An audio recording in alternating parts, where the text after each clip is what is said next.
Welcome to the Nomad Network, your first stop for complete and comprehensive Chicago Bears football coverage. Dive deep into analyses, updates, and all things Bears. Subscribe to our YouTube channel today and never miss a beat. Thank you in advance for your support. We promise to bring you the best because together we're unstoppable. Go Bears!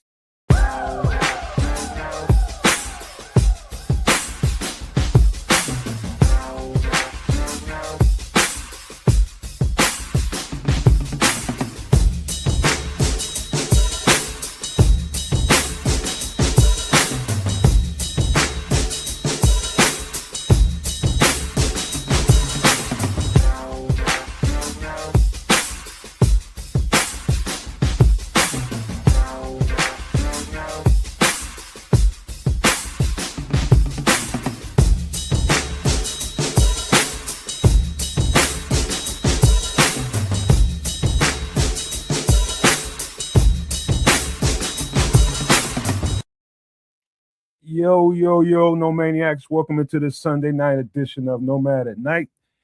And we got some football to talk about, quite a lot of it and quite a little of it because it's been less to no action happening for the last 3 or 4 days. And I've been trying to keep my eye on the movements or non-movements thereof all for since I've seen you guys last or heard from you guys. But wow, man, it's nothing's happening, but it just reminds me how we kind of ended the football conversation.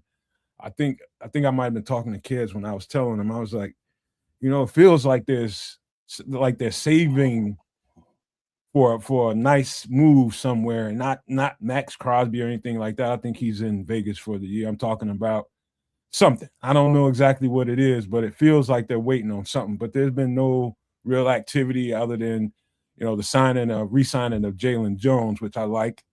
But that's been pretty much it. Ryan Poles has had a chance to speak, and I listened to his his press conference intently, listening to what the mindset must have been inside the building for what they were doing in this free agency period. And it sounds, I'm listening to him, sounds like me, Kids, and Trips talking, because he was saying exactly what we've been talking about over here on the channel about what's the intention of getting Neville Gallimore? What's the intention of getting, Kentavious Street? Doesn't look like they really did much. But, if the people who have examined the tape, which I see Naj has. Examining the booty on spring break is really what Naj is up to. Shout out to Naj, man. Big ups to you. Thanks for coming through, bro. We got to have people looking at the tape, man. So well, you got us. We look at the tape for you, but I do encourage all the people that really, really get into this thing to go examine the tape as best you can. If it's just highlights, that's cool. Look at the highlights and see what you can gander from it. But if you want to, man, you can go a little deeper and start watching on YouTube some rep counts. So just go say Atlanta Falcons defense versus whoever, and whatever it's gonna pull up multiple games for you. And then you can get rep counts. You can see what somebody does play in and play out, what's consistent, what's not consistent. Just a little tape tip for you. But you can watch more than just highlights, man, just to get a thorough analysis of what we have. And I do believe we got a whole lot better up front. And when I say better, I mean more explosive. And I think we needed that. But we'll get into that conversation in a little bit more. You guys, I'm gonna knock on wood right now, but we are in the midst of a storm. We've been in the midst of storms over here for the past week. And we're in the midst of one right now. So hopefully everything will hold up. But man, it's been, let's just say life be lifing around me right now, man. It's just rough. And so without further ado, man, let me pass it on to Canada and see what the Canucks got to say, man. Alley-oop tonight, man. What you got? Well, we're going deep tonight. We're going deep. Welcome to another Nomad Live, Nomad at Night. Thanks for coming through on a Sunday and spending your time with us. Big ups to Mike, guys here, Sports Chicago Style, Nomad Network, and definitely at Kez the Canuck right here on YouTube. Give us a like, share, subscribe, a little bit of follow, comments, all that good stuff. Help us each grow our channels exponentially. All that being said, I thought I might have been stepping into spring, maybe about a week ago. I thought it was springtime. I looked outside, it was icy. We had an ice storm, but everything was washed down, and it was just a matter of a little bit of rain and get rid of that remaining ice. And we're in spring. And then Mother Nature came through and kicked me in the balls, and I got snow all over the place again. It's crazy. What's going on, Creighton Wilfong? Good to see you, my bro. Shout out to AC Adam out there. Paul Rodriguez in the chat. Greg and Gale 23. What a do to all y'all. But look, I'm right back into the thick of winter, and I hate it. Save a Canadian, please. Send me some sunshine. That being said, Trip, how things working for you, man? What's cracking? Yes, cool. There have been those storms roaming around, and I've been, hearing the wind out there, and it's like, oh shit, sounds windy out there. And then, I've gone about my day. So, it hasn't affected me as say less someone who, like in Nomad's neighborhood, who had to suffer through those storms, the serious tornado type touchdowns prior. But now, it's warm, and then it's cold, and then it's rainy, and then it's snowing, and then it's cold, and it's warm. So, Mother Nature right now is going through her cycle, her bipolar cycle. Oh, that's what's up. Hey, you know what's bad about it, Trip? Huh. And keep your guards up for people like Nas that live in like disaster areas where they normally get a lot of shit happen weather-wise. They probably used to, the underhanded people, man. It's a lot of scammers in the Chicago area, man. So whenever there's a calamity and disaster, they know people are kind of desperate. Mm-hmm. That's when the UGG buckets come out, man. The ugly people, the predators. They trying to scam you. Everybody want to charge you an arm and a leg for everything. Everybody price gouging and all that old type shit. Mm-hmm. And I just barely been able to assess the damage to vehicles. I barely been able to assess that. Well, I have assessed the damage to the siding, few holes in the siding. I have not been able to get on my roof because it's been too doggone windy, man. So nobody's getting on anybody that's got any goddamn sense is getting on a ladder with getting on no roof when it's windy outside.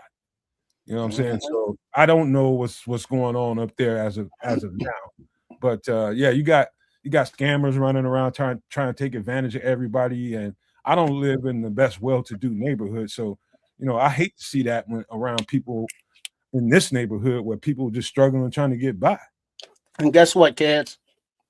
Here in America, we don't have that brotherly maple syrup love like y'all got. Oh. So, not only the scammers, but just your regular stores and places like that. If there's a flood, they're gonna raise the prices of the boats or the sandbags. If there's these kind of things, they're gonna raise the prices of the plywood or the nails of the supplies that you need. Those prices are going up, kids. They're gonna gouge you. Yep. Shout out to Ron Menards. He just re-upped his membership, man. We love you, bro. Thank you. Ron. Yeah, capitalism is fun. They'll do that here in Canada as well as raise the taxes. So we're right there with you. I don't know if you call it like capitalism. Capitalism to me has a personality, and this ain't that. I don't know what that means. I've met a lot of capitalists, but I mean, there's got to be some level of fair play, man. I just like to take somebody like that. Like somebody called me today about my roof, wouldn't let me get off the phone. I'm just like, dude, I don't like to be rude, but I'm about to hang up on you, your wife, or whoever this is talking to me. Get off the phone before I hang up on you, man. I catch somebody like that running around my neighborhood. I'm tempted to snatch his ass on the side of my shed and give his ass one. Give him some. Hey, Aunt Moss, big up. Yeah. And tell the daughter that Chef Trips did message me, and her pierogi request has not been forgotten. Okay, there you go. Shout out to Aunt Moss's daughter, man. Big ups, big ups. Well, both daughters, but the one with the request, specific. Okay, cool. But yeah, Yeah, I don't know, man. You know what I mean? Like there's you're such an optimist at the end of the day. You're looking for some sort of level of fair, and God willing, there was a time when I used to be searching for that rainbow, that pot of gold and shit, but I ain't found it. I ain't even found a leprechaun.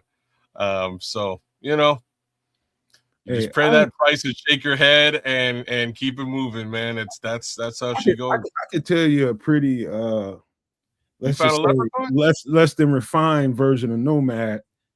A day when I did that, actually what I said, and made somebody go back to that the old lady and give her a right price. Matter of fact, give her a discount. I've done that before.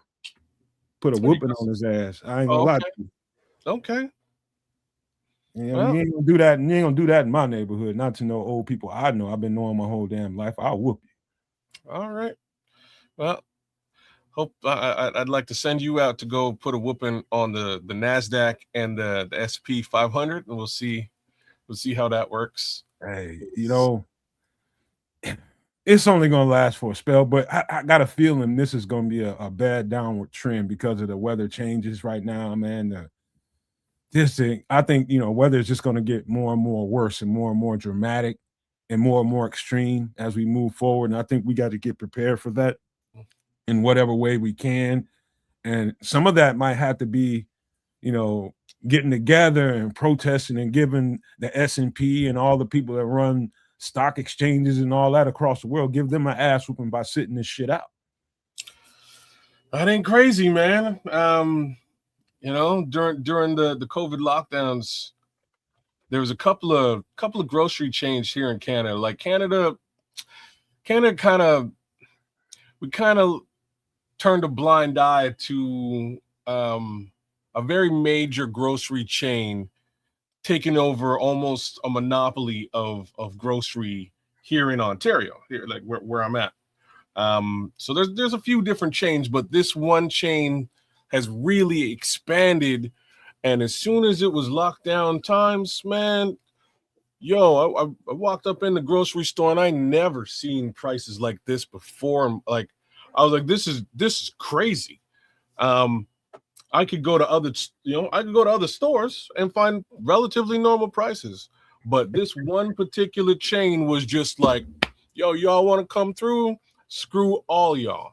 Then that was just the mentality, to the point that people publicly had to stop and go, wait a minute, like, is it just me or are these prices crazy? And collectively, the Canadian folks in Ontario stopped and went, we have to boycott this joint. Like we have no other choice. Nobody go to this joint. So people stopped going to the spot. Politicians got involved. They're like, yo, y'all need to lower the prices. And like, what was crazy is they just lobbied the hell out of it. And was like, we didn't raise the prices. Did you? You know what I mean? Like, just gaslight, wax on, wax off, and then lobby. And they were more or less able to maintain those prices right up until now. Like, I wish I could say that the moral of the story was they complied. They did not. You know what I mean? They did not comply. The They said, fuck all y'all. Yeah, straight up. That's the moral of the story, right? That's the moral of the story. But everybody else was like, cool, you know what? Well, you can raise the prices, but X amount of us just will no longer be going to your establishment anymore. So they lose market share, but they gain pricing for those who are more affluent and want to do business at their location. And that is short money, short-sightedness. It is short-sighted. Flat out stupid, because the large majority of the population are No, the Walmart was Patrick. The Walmart was the saving grace of Ontario. Like, let me put that out. Imagine that shit though. Walmart was cool. I could go to Walmart and get I got an $8 ribeye steak. Like, I don't buy my meat 90% of the time at the Walmart. I'll walk right past the meat section. But I was walking as I was walking past. I looked in. I was like, damn, $8 ribeye. Yo, and I stocked up on these ribeyes just because I ain't gonna see that anywhere else for quite some time. But Walmart was basically, I started doing like all my grocery shopping except meat at the Walmart. Yeah, I'll tell you one thing, kids, and this is to anybody out here listening to my voice. I don't care what community you live in. I'll tell you one thing. It's like God and Muhammad Ali for a long time. Undefeated is the internet. God, Father Time, and at times Muhammad Ali, undefeated. The internet is undefeated. Whenever you run into situations like kids just got through describing or anything like what I just was previously describing, use the internet, get the community together, and keep people from going to those stores. That's that act right juice they need. That's called act right juice. They'll get right after that. It is one of the actual benefits of having the internet, because then you can sort of compare notes with the rest of humanity out there and make things happen, which reminds me of an awesome story about chicken wings. I went to this brand new barbecue joint just right by my house. It opened like, I'm talking like 2-minute drive. So I'm like, yo, kids, I brought my neighbor's son. Let's all go to this spot. Let's test out some barbecue. There's a brand new spot. Hopefully it's good. We get to the joint, sit down. They don't have a kids menu. So I'm like, man, I brought the kids. Like, what am I supposed to do? So I go to the waitress. I'm like, what should I order for these kids? You don't even have like chicken fingers or nothing. And they're like, well, we have chicken wings. I was like, okay, cool. These boys will eat chicken wings. Got them chicken wings. I order some ribs, and wife orders something else. I don't remember what she got. Long story short, food shows up late, like took a minute. Had to ask the waitress, like, where's my food? And she went, oh, sorry, sir. And she got the food, brought the food. First off, my wife's food's cold. So she looks up at me and she's like, man, like it took forever to get here and the food's cold. That's messed up. I'm like, you know what? Don't worry about it. I don't want to cause a stink. I already messed with these people twice already. Just, start on eating. And she's like, fine, whatever. So she starts eating. I look at the boys, and the boys are holding up these chicken wings, looking at them like, like they ain't never seen a chicken wing before. And I was like, what's going on? And my next door neighbor's son, who's with us, goes, Matt, can you take a look at this wing? What are these things? I look at this chicken wing, and it's got feathers. And I was like, I've never been served chicken wings at a restaurant with feathers before. That's super weird. I was like, you never seen a feather on a piece of chicken? No, like, don't get me wrong. I have seen that. But generally, that's me at my house making chicken wings. Or like we've gone to the grocery store, we bought a bulk amount of chicken wings, and there's feathers in it. Like, you know what I mean? Like, I've seen it. I've never been served it at a restaurant. Never. So I stop, and I'm like, that's super weird. Well, maybe it's just one. And he goes, no, like all of them have feathers. This is pretty crazy. So I start looking at his wings, going through them. And between the two of them, I'm talking about 24 wings between the two kids. They all got feathers coming out of them, to the point that they would have to individually be plucking out all these feathers. And I was like, that's kind of crazy. Let me talk to the waitress. So the waitress comes back. Like, look, my wife's food's cold. There's feathers in all these chicken wings, though. Y'all don't clean your chicken wings before you put them out, before you cook them? And she was like, oh, sir, I don't know. Let me go speak to the manager. So she leaves and goes to get the manager. Taps the manager on the shoulder. Manager goes, okay, like I can see them in the distance. He kind of nods, looks at my table, and then proceeds to go to the table behind me and spend 15 minutes with the people behind me. And I'm like, so, like, what am I doing here? I'm just.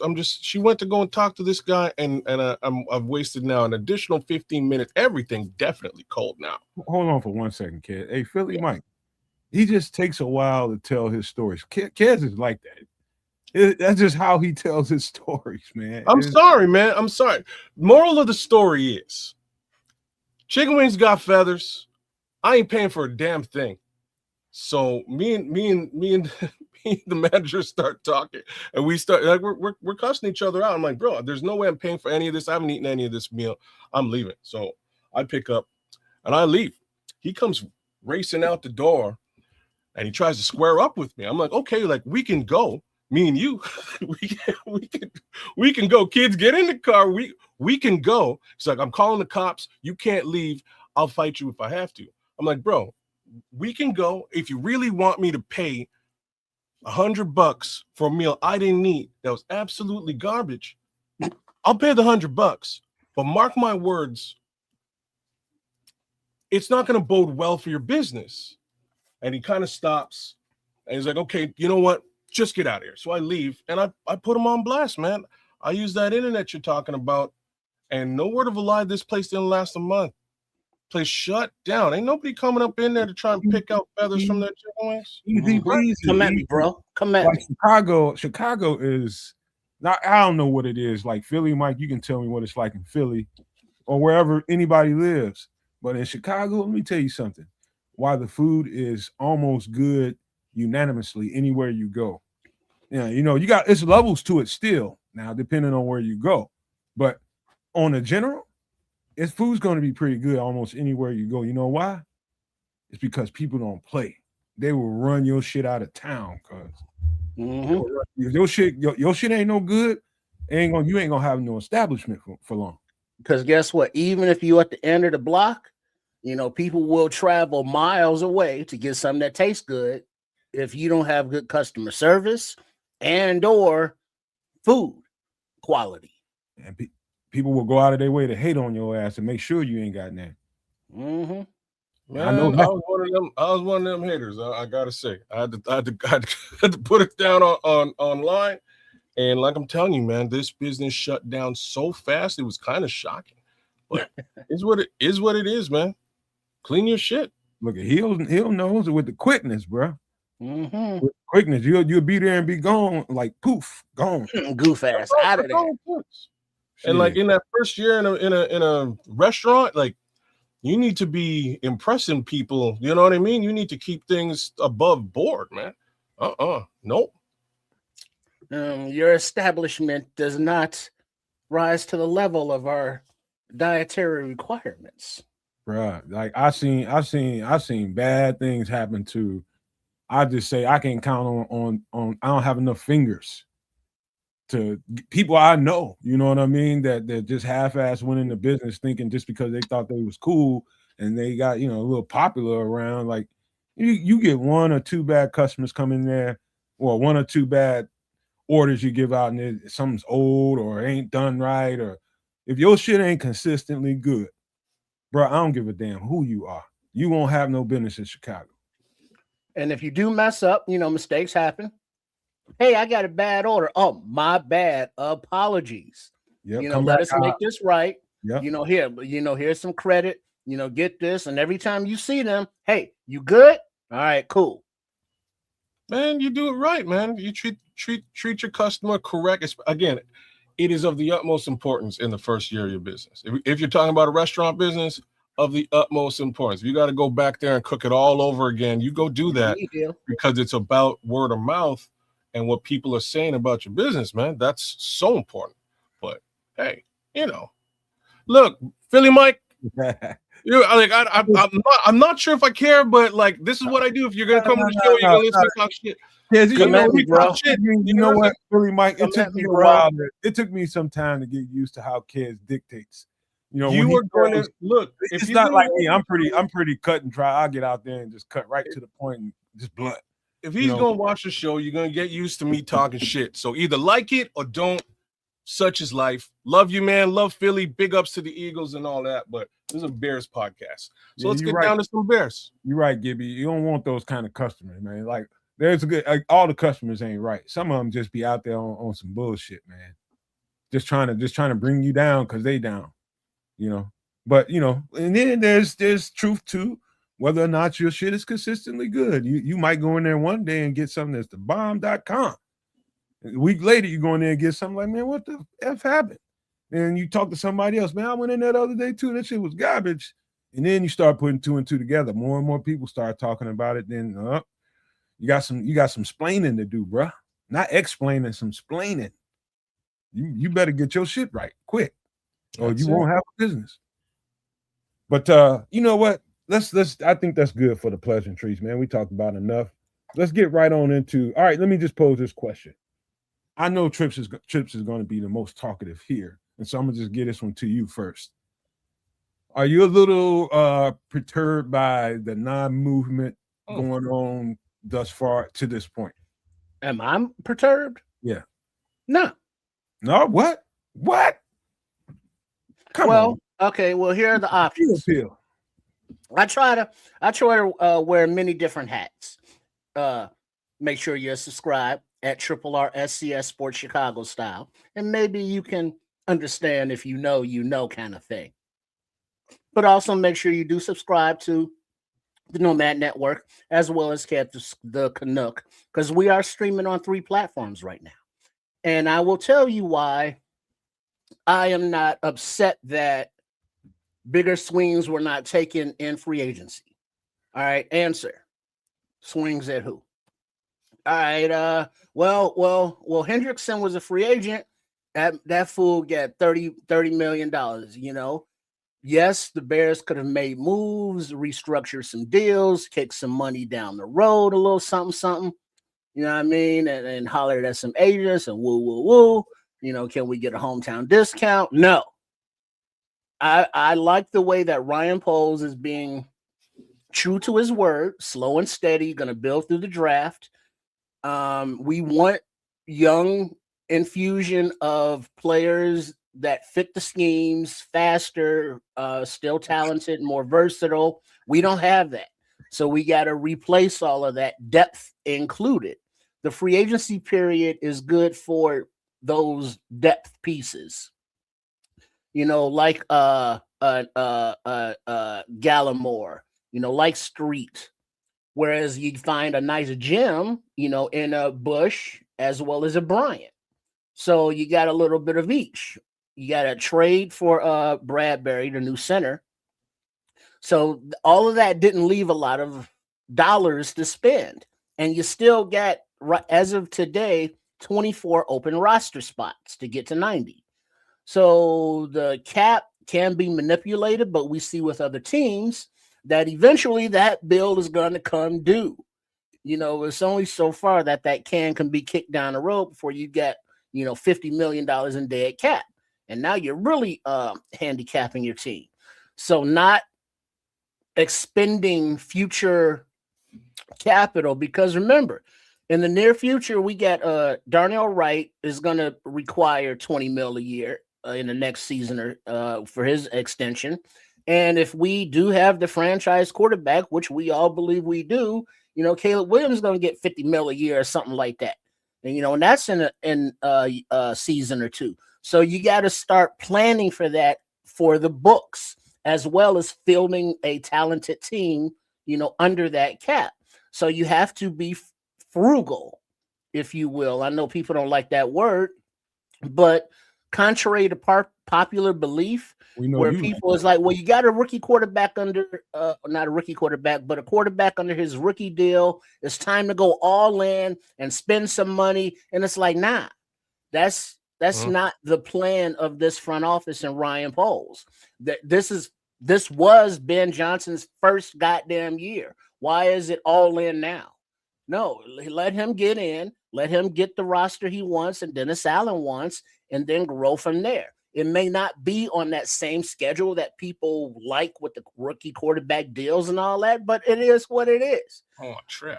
As long as we have a team that is cap compliant, full of talent at, you know, the majority of the positions with young up-and-comers. Because remember, final point before I pass it to kids, we trust this staff or don't we?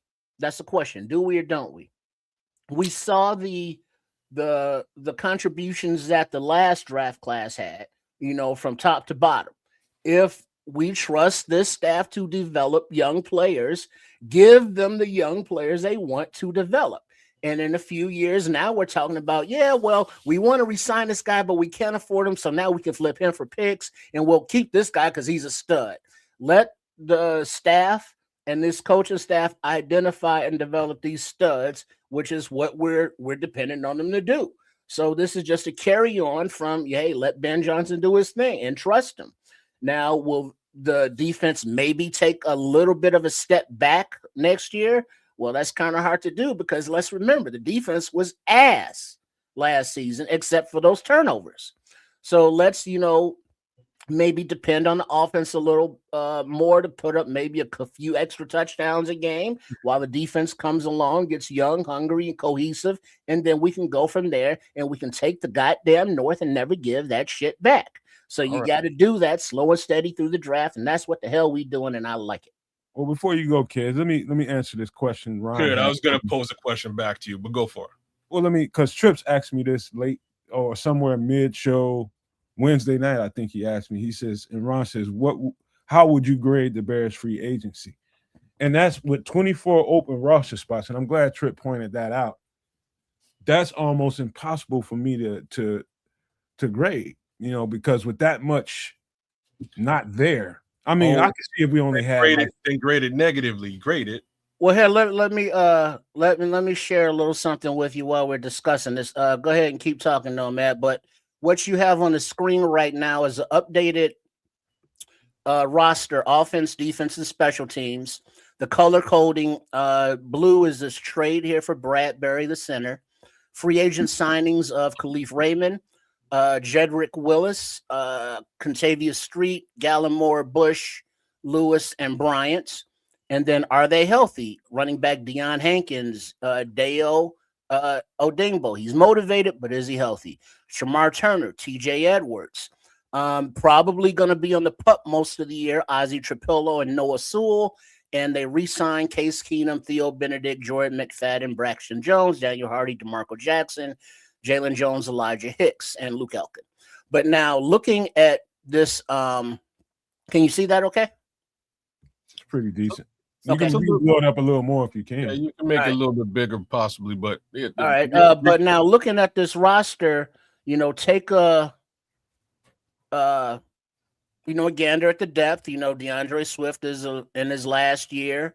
You see what we got at tight end and wide receiver. So there are 24 open roster spots, and defensively that work for me, please. Sorry.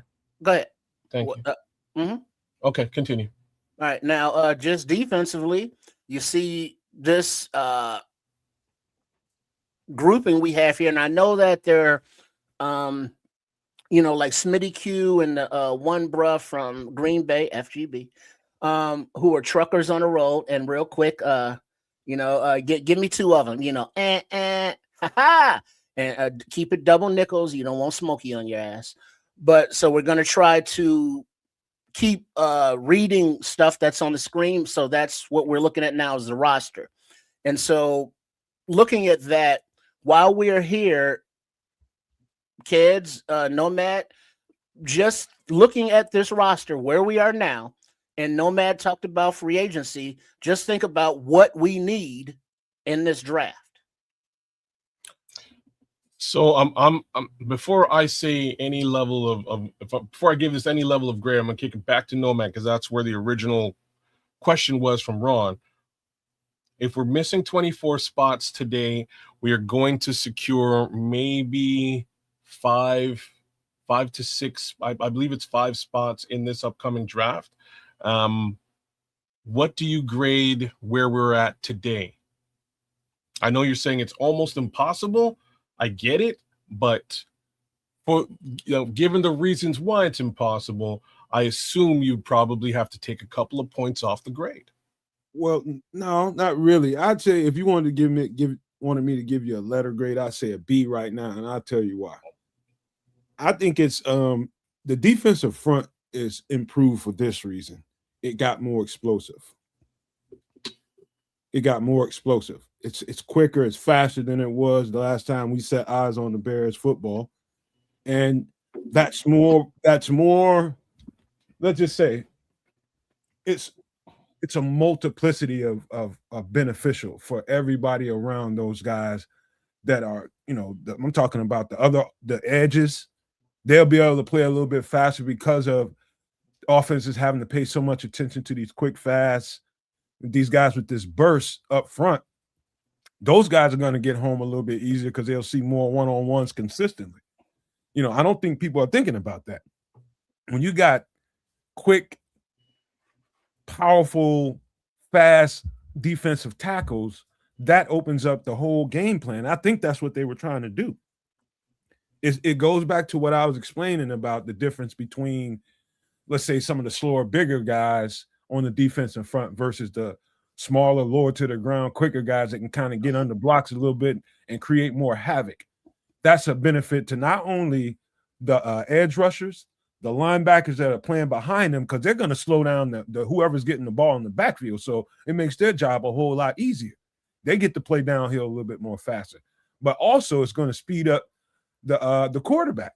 And so the DBs are going to benefit from that. And so I'm very high on the two guys we just brought in here, being Contavious Street and Neville Gallimore, for that reason.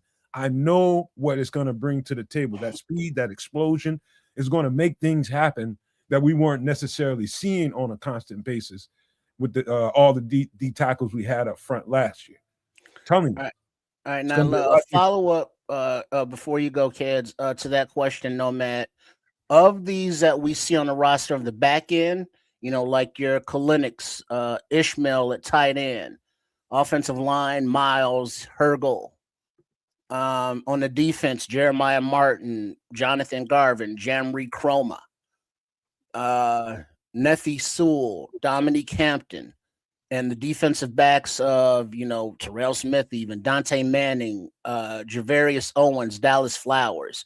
Are any of these, and JP White Chocolate Richardson in the wide receiver room, are any of those players, do you think, who've been on this team for a year now in development on the practice squad, can contribute going forward, or are they just camp bodies and, training fodder? Asking me or kids? I'm asking you right now. Okay. Give me one, pick one name out. Let's just talk about him. Jeremiah Martin. I think he's a camp body until he's not. Jonathan Garvin. Camp body until he's not. Jamri Chroma. Also camp body until he's not. Nephi Sewell. I think he sticks because he's been in Dennis Allen's system. He knows how to play it. I think he brings some more speed to the position. It's going to be a good body to have with his brother being down this year. I don't think Noah's going to play this year. No, he tore his Achilles, pretty late in the season. So yeah. Dominique Hampton. Bigger upside than you think. I think they got a steal here. If they can keep him on the roster, which I think they have to, it's one of the guys I think they're trying to make sure that they don't overload this roster with and not give him an opportunity to play. It's one of those guys to pay close attention to come training camp. All right, Dante Manning. Camp body. Javarius Owens. Camp body. Dallas Flowers. Let's just say camp body for now. And we know they just brought back Jalen Jones. He's good on special teams. Mm-hmm. Cameron Lewis, who we just signed, obviously, Stan. Where do you see Terrell Smith contributing this year, if at all? I think if he's healthy, they expect him to produce at a high level. They're going to give him every opportunity in camp. I think he'll be another one of those Elijah Hicks kind of guys. We're going to hear about him day in and day out, him making plays. And depending on how well he comes back from whatever he was going through, I can't even remember. It's been so long. But if he comes back healthy, I think he'll get some spin on it. They'll give him first team reps just to see, what he looks like out there. I think, let's just say a guy like him could be a reason, depending on what he's looking like in the training room. I'm surprised they haven't approached Jalen Johnson for at least a contract restructure. Why? Or field some trades because of some of these guys they have out there. He can help give some money. Oh, but these guys don't need money though. No. He could help provide some cap relief by not being on the roster.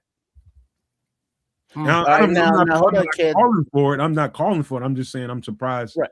It could happen. Right. But now with all that said, kids, the breakdown of what we have, what we need, and Nomad's thoughts on, the possibilities of what players can contribute. If you are making a list, and right now, even though we are doing this for the Bears, right now, Nomad is Ian Cunningham, and you are Matt Ryan. So if you are making a list for the draft for this team right now, what position, would you need, and how many per position? Well, Paul did me a favor here. He's basically giving me the entire list. You know what I mean? There's the list: safety, edge, cornerback. Wait, hold on. I'm taking notes here. Safety, edge, cornerback, defensive tackle, wide receiver. Uh-huh. We need everything. Offensive center and a tackle. It's basically the entire, minus barring linebacker, the entire offense and defense. We need everything. Now, so those 7 positions, just say one at those positions, or any that you want to double down at. If I was doubling down, it'll be at the defensive tackle position. That's where I would double down. Perhaps at edge, if maybe at edge, if I'm not confident in the edge rusher that I wind up selecting first, maybe I need a backup in that scenario. But outside of that, single player. But to get back to the original question from Ron, I give this roster as it stands right this particular minute a C-. I'll be totally real about that. And it's got little to do with the idea of where they're going. If they're going towards a faster, more youthful group, cool, I'm with it. We're minus 24 guys, and Nomad and yourself just listed off somewhere in and around 8 to 10 camp bodies. So they've got a lot of work to do to really structure what this, what the 53-man roster is going to actually look like. I honestly don't believe. Take it down for a second, so we can have a conversation. Just take it down for a minute. Mm-hmm. Sure. Go ahead, keep going, kids. Yeah, I'm just saying I don't believe that that we're very close. Well, sorry, I don't believe that many of the bodies that you just mentioned, many of the names that you just mentioned, are actually going to be a part of that 53-man roster. So there's a lot of work. There's a lot of work to be done, and I don't think they're doing very much in free agency moving forward. I'm looking at the available cap space right now as far as Spotrac is concerned, and we've got about $2 million. Yeah, there's about $2 million to spend, and people still talking about damn Max Crosby. Man, y'all don't shut the hell up. Well, they know Max. No. They know Max money. Crosby. They know Max Crosby coming to Chicago. Not with that $2 million. I don't know. I'm not entirely certain what the aversion is. It's, a certain Mr. Schefter alluded to the fact we broke, but I don't know if that is truly a fact. But he definitely alluded to it. That's a conversation to be had. I don't really want to go down that road because unfortunately I just don't have that kind of insider information as to whether the purse strings have been tightened. You dig? All I can say at this present moment is a couple of things. The first one is we got faster, which is good, at the detriment of the people who actually got us interceptions last year. So 6 of one, half dozen of the other. I'm not sure which one is preferred. Clearly, speed is preferred at this present time, and that's what it looks like. The thing that irks me, and why I give it a C-, is none of the people who left this squad who outside of Tremaine Edmonds. Tremaine Edmonds is the one guy, you kind of had to cut him. There's no, just given how much you were paying him, in order to pay anybody else, you had to do something. The 2 things you had to do was trade DJ Moore, free up cap, and cut Tremaine Edmonds. It's just what you had to do.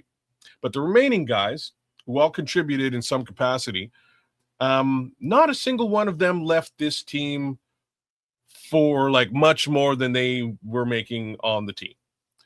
So in that opinion, in that respect, they could have been retained. Now, what Brad Biggs and a few other folks have said out there, and again, shout out to Brad Biggs because he is an insider and knows a hell of a lot more than I do. But here we go.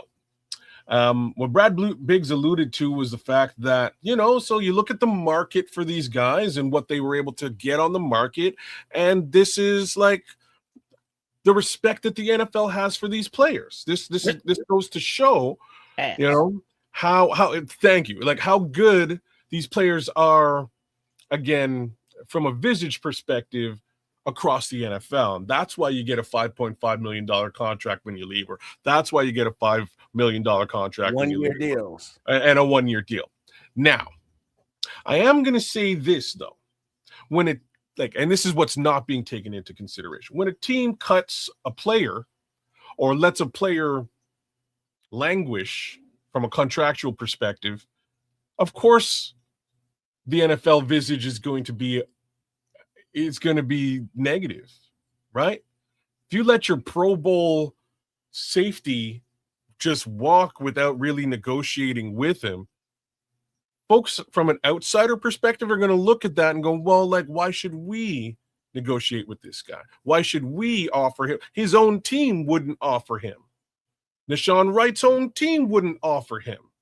Jaquan Brisker's own team wouldn't offer him. So therefore, the negative, the negative view would resonate across the 32 teams. So they're going to go, well, if they're not going to retain you, we'll throw a couple of bucks at you, see if you sign. Oh shit, you signed. Oh snap. Okay, cool. $5 million, no problem. 1 year deal, no problem. We'll see how you do out there on the field. And that's part of my issue with the comments that look at the way that the 32 teams view these players. I highly disagree with that. I believe all three of these players will have stellar seasons next year, and we're going to be like, okay, we could have killed him for $5 million.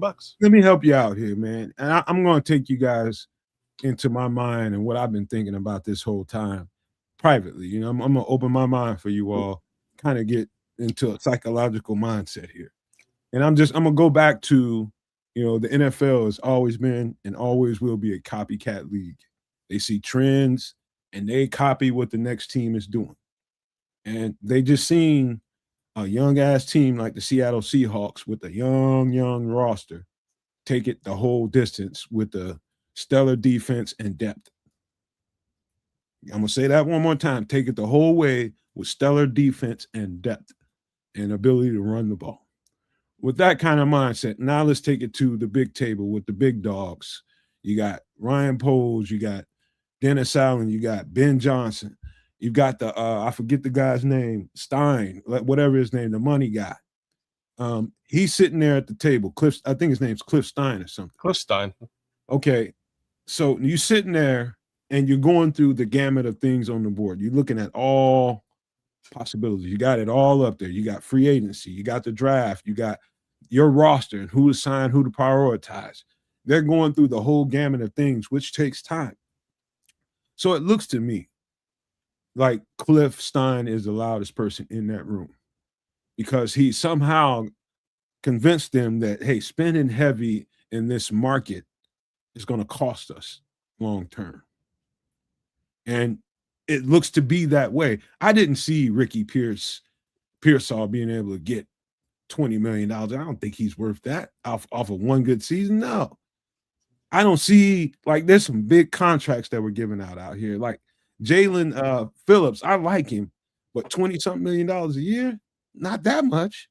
You know what I mean? There's some big contracts given out there. And so we were in the market for, not receiver, but the edge rusher. We were supposed to be in that edge rusher market.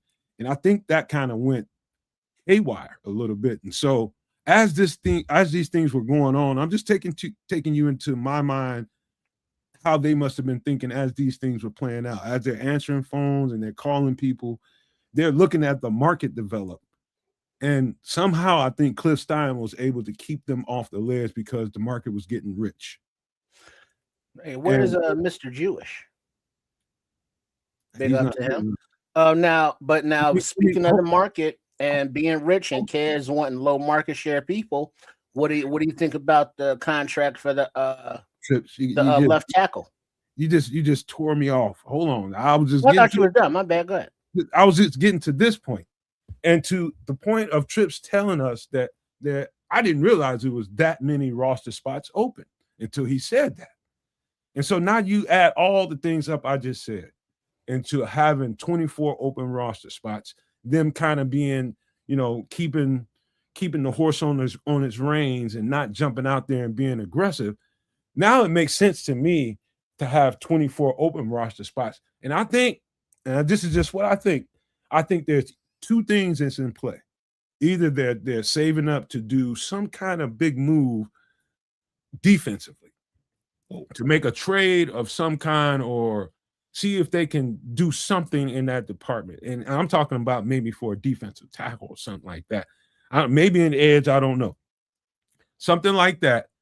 Or they're trying not to, they left 24 roster spots open for a reason. It's because they think that that there's some teams that are going to have to cut some significant players, and they want to get into that market. When? Soon. Like soon. Like before the draft, they want to try to get some of that shit nailed down and know exactly what they're going to have to do in the draft. So there's some big names that have been released and cut because of their salaries, and there's some opportunities out there all over the board, kids and Trips. So just keep that in mind. I'm just trying to take you into, do the 3D chess that I think they're trying to play. They're trying to play a long game, trying to keep the roster young, but trying to keep options open for some of these opportunities that may come about. And they wouldn't have happened for you if you would have got aggressive in free agency. You see what I'm saying?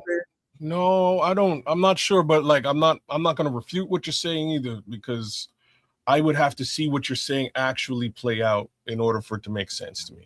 But you see what's plausible here. No, from a plausibility perspective, I'm with you. I just don't like the only time that I'm really under the impression that players are going to come falling off, will be falling off, will be at that 90-man cutback, right? You know what I mean? Like you're allowed to bring on 90 players to your squad just before the season, and like there used to be like a weekly or bi-weekly cut where you would gain access to players like that. They don't have to. They can hold close to the vest until August 31, and then drop everybody on August 31. You got to now sign 24 odd players to round out your roster when those players are available. Right now, nobody really has to do anything. Don't forget the June 1st date. The June 1st is actually a good. Thank you for bringing that back. So June 1st does make sense. So just before June 1st, May 31st, if you will, teams may be letting go players they don't want to pay a bonus to if they feel that they're not going to continue with that team. So perhaps we're waiting for May 31 in order to grab some players. So that makes a little bit more sense as opposed to May 31st. Thank you for that. That does. And one update: it's 22 players. 22 roster spots open. That's a lot of roster spots. As opposed to 24. Like that's still they've got a very long way to go. They've got $2 million to get there. Corey World, I'll just touch on what you're saying in the chat. It's not so much that I want them to stand pat. Like standing pat is the wrong way of looking at it. I want them to get better without sacrificing what they've done well. That's what I would have preferred. As opposed to that, they've cut the head off of what they've done well and fully replaced it with speed. I appreciate the speed requirement, but I wouldn't have sacrificed the interceptions for it. That's just me. So right now, given the fact that that's what they did, and there's 22 spots left to fill with $2 million, I'm not super high on what's happened so far. There's still a lot left to be done. Perhaps my grade will be an A at the end of this, but by the time we move towards the season and or after the draft. But we've got a ways to go before I can give this whole thing a better grade than C-, because even if we go down the running back roster, you mentioned Deion Hankins is a guy that you would keep. I'm not so sure that I would be keeping Roschon Johnson as a part of that running back squad or Britton Brown. Like I think you can upgrade there. There's moves that can be made.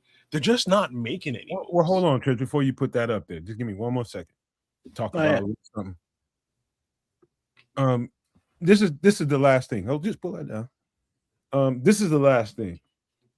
I think that because of I'm watching every team pretty much fill their rosters up. And I knew that we had a lot of roster spots. I'd have probably thought like 15, 13 or something, somewhere in that neighborhood, but it's much more than that. That tells me some things. And those things they are really gonna. I love the fact that they let the market come to them and they didn't go after the market. I love that because you can really hamstring yourself by trying to do what everybody thinks you ought to do instead of, and at the same time, you could also hamstring yourself by not getting yourself real strong. You know what I mean? I think right now, financially, they're trying to get themselves into an advantageous spot. And I think that June 1st destination for a lot could be, I think they're going to get some guys in here. They're going to sign probably a few more guys. They're going to draft. They're going to get these guys in here in rookie mini camp. They're going to bring the vets in here and see how that looks. And I think it's going to be a lot of activity after that. Okay. That's what I think. Okay. And just remember this before we get into what Trips is trying to do. Just remember this. There's a lot of free agents out there that don't want to go through all that camp shit in the first place. So they'll try to hang on to, dear life and try to avoid all that as long as they can and try to jump back into the game come, somewhere mid training camp, in the training camp, and you can see some action going on there. I have no problem with that. Well, I think Ben Johnson will have a problem with it. Like, look at what he did with this squad, right? Big Sam. Look at what he did with this squad in camp last year. He really turned this squad from being a lackluster unit into being a much more cohesive unit, and that goes on both sides of the ball. I think that he wants to bring in the talent that he sees will be taking the field before camp, work them through whatever the systems are so that they're ready when September rolls around. So yeah, maybe there might be one or two guys that they sneak onto the squad after that, but I'm just saying there's some movement that needs to be made here, man, and they'll take care of it, kids. I don't. It's not my job. You know what I mean? It's not my job. I know somebody will. They have a plan for this, even though we don't see the full picture. They have a plan. They're definitely going to fill it out with some nice football players and try to get this roster better than it was next year. And I know they will. It's just it's right now. It's so incomplete. It's leaving a lot of the fan base kind of like, what the hell is this? What are we doing? So I'm yay and nay on this one because you ended it off with being better than they were last year. I don't know about that. I don't know, and I'm going to tell you why I don't know. So, facts. I'm under the impression that there's 2 contracts on this team that are basically destroying any potential for them to really make solid moves this offseason. There's 2 contracts. Nothing they can do to get out of those contracts until next season, so they're going to make do with what they can do. Right? That's kind of the way that I'm looking at this thing. I just don't there's no way they can get out of those 2 contracts. Tough. But they made a couple of bad deals, man. They made a couple of bad deals, and it's sort of coming home to roost. Is it so bad? No, I don't think they were bad. I don't think you can outright call them bad deals because you didn't get the performance that you. No, it's not. It's actually got a lot less to do with performance. It has more to do with whether you can maneuver out of the deal now, right? Like if you can maneuver out of if it was a 1-year deal for either one of these particular people, cool. You're out of the deal. If it was 2 years and you can manipulate your way out now, cool. You can manipulate. You can cut your losses and away you go. It's longer than that. There's nothing you can do. You're eating dead cap. Like I'm not even I'm specifically not naming names. Y'all know who the F I'm talking about. But at the same time, I'm not talking about their, statistical quote unquote performance on the field. I'm not even taking that into consideration. I'm just saying, can you manipulate your way out of that deal? Can you cut bait and run and do something else? Nope. You're hamstrung. Hey, man, listen, football is football and it'll always be football. It's a performance-based business. You get paid for what you did last year. It's just the way it is. That's just the way it is. And anybody that doesn't like that, that's your personal problem. But people get paid for what they previously did. And if you don't get the production right away out of a contract that you signed, doesn't mean it's a bad contract. It means that football, is violent, it's cruel at times, and people get hurt. And all the people that like Grady and like Dio, the people are complaining about those contracts. I get it, man. I'm saying this to you. We got Grady knowing that he just came off of a surgery and he really needed a year to really rehab, but he played the year on out. Really, he needed one. But, that's neither here nor there. He's got a certain amount of months to get himself back to Grady Jarrett shape. But they backfill Grady Jarrett's role by getting the two guys that they got to bring what Grady can bring to the table. They know that. The thing with Dio, nobody expected that to happen. We will see a healthy Dio in his defense, been there for a year now, knowing what they do. Let's see what Dio looks like after that. And so I'm hesitant to call any of these contracts bad contracts until I see a complete body of work. We haven't. Well, I'm calling them bad. I'm not calling them bad for the reasons that you just described. That's why I did not describe them as such. Got nothing to do with their play. It's got, in my opinion, it's got nothing to do with their play. I'm not talking about their play, what they did on the field or did not do on the field. I'm talking about, can you get out of this deal if you want to? And the answer is no. All that you can do is restructure the deal, which pushes money into the future and makes for a future problem for the organization, which a guy like Cliff Stein, as you brought up before, is going to go, guys, like, we can't push everything into the future. It'll eventually come home to roost. We have to pay it at some point. So that's what I'm saying. If these were 2-year deals for these two players, I'd have no problems. They could cut bait. They could move. They can make the decision not to. All of the above is their oyster. Right now, they cannot. It's a $20 million dead cap hit for either one of those players, given the length of the deal that they contracted.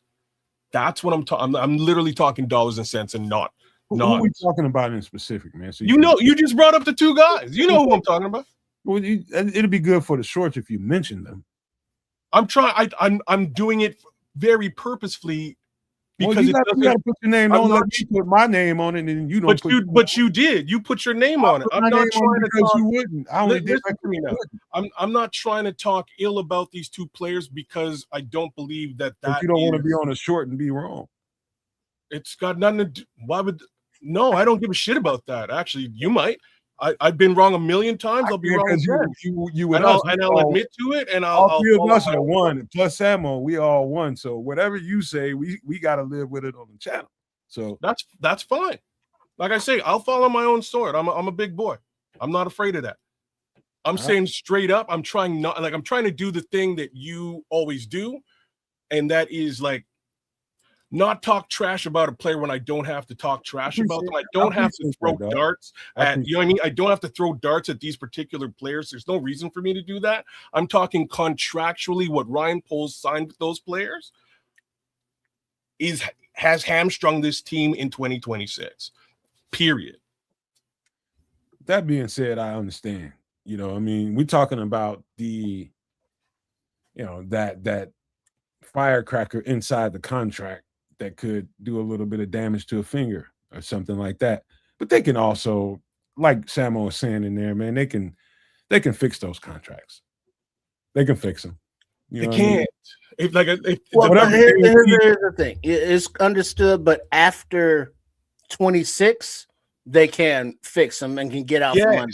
27. But yeah, it's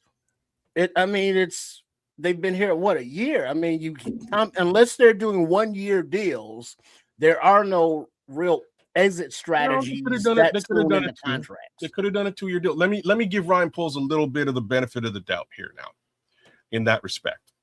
Benefit of the doubt is I'm not sure he really came into this season thinking that this team that he'd assembled in 2025 was going to go as deep as they did and do the damage that they did.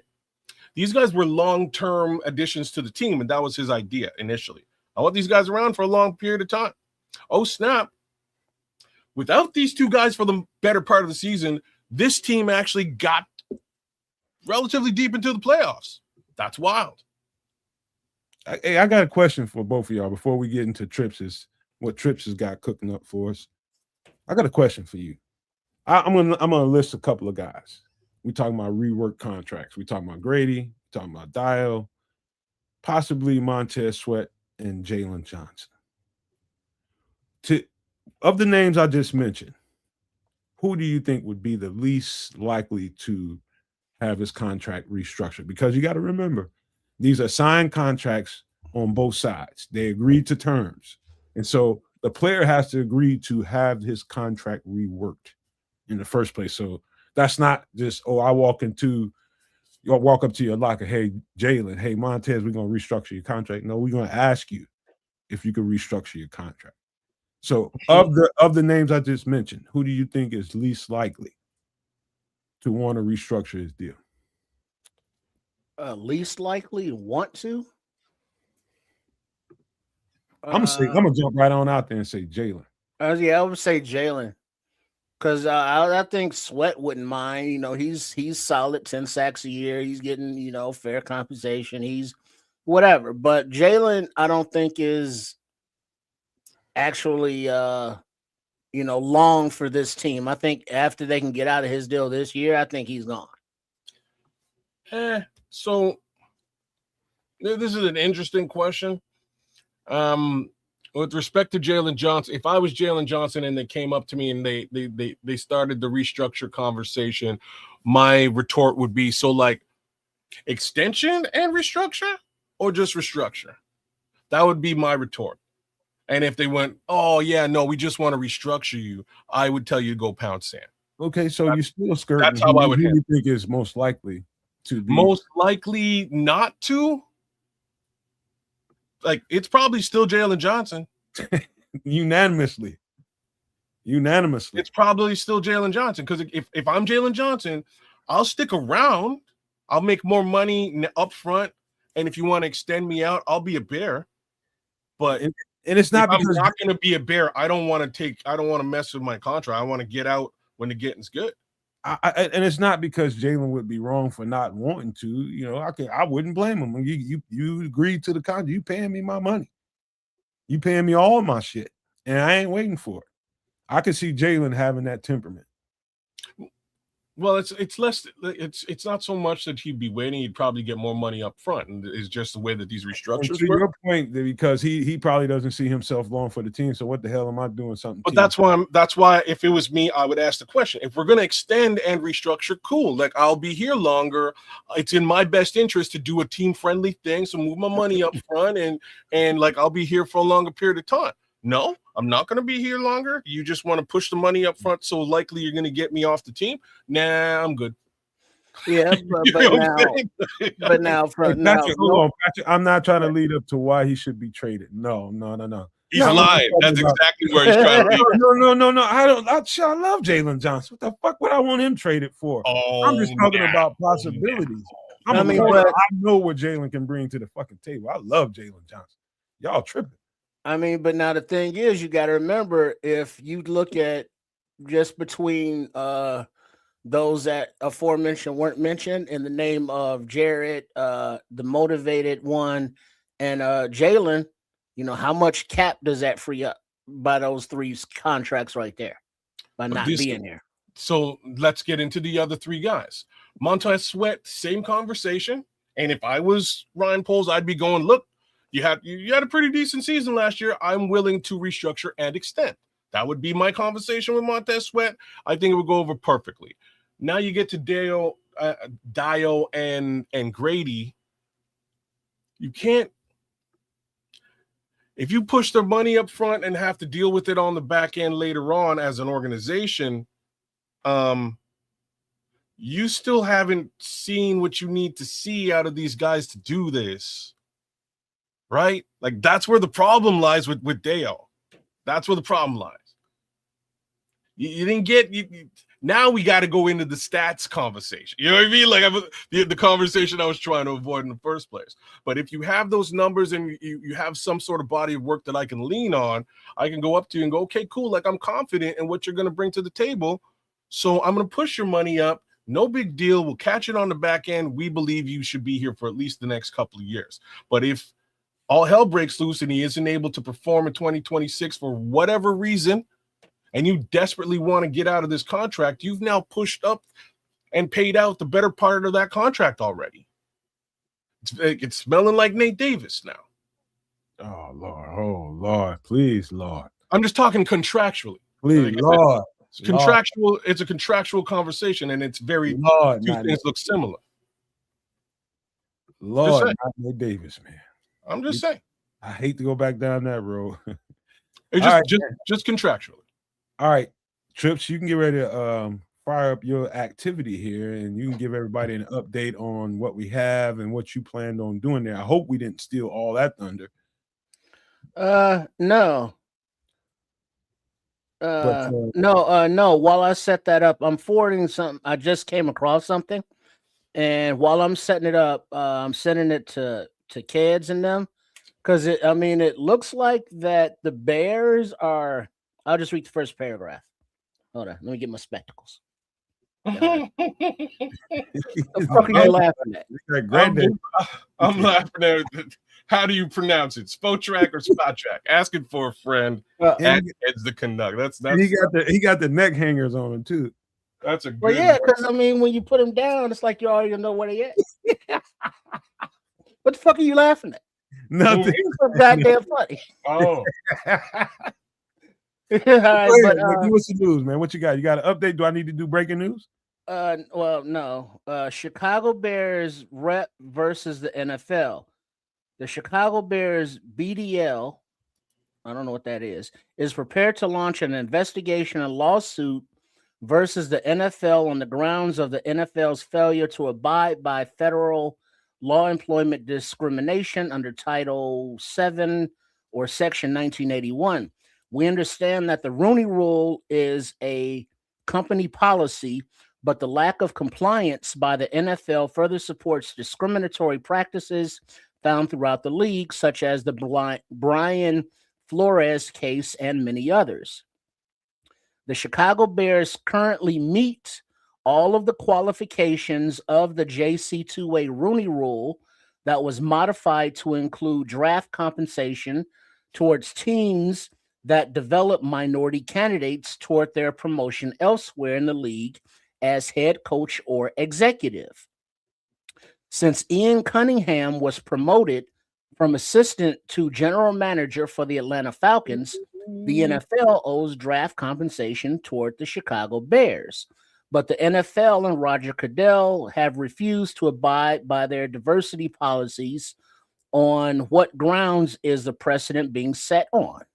The Chicago Bears are a family-owned organization that have truly lived up to the NFL's diversity policies willingly.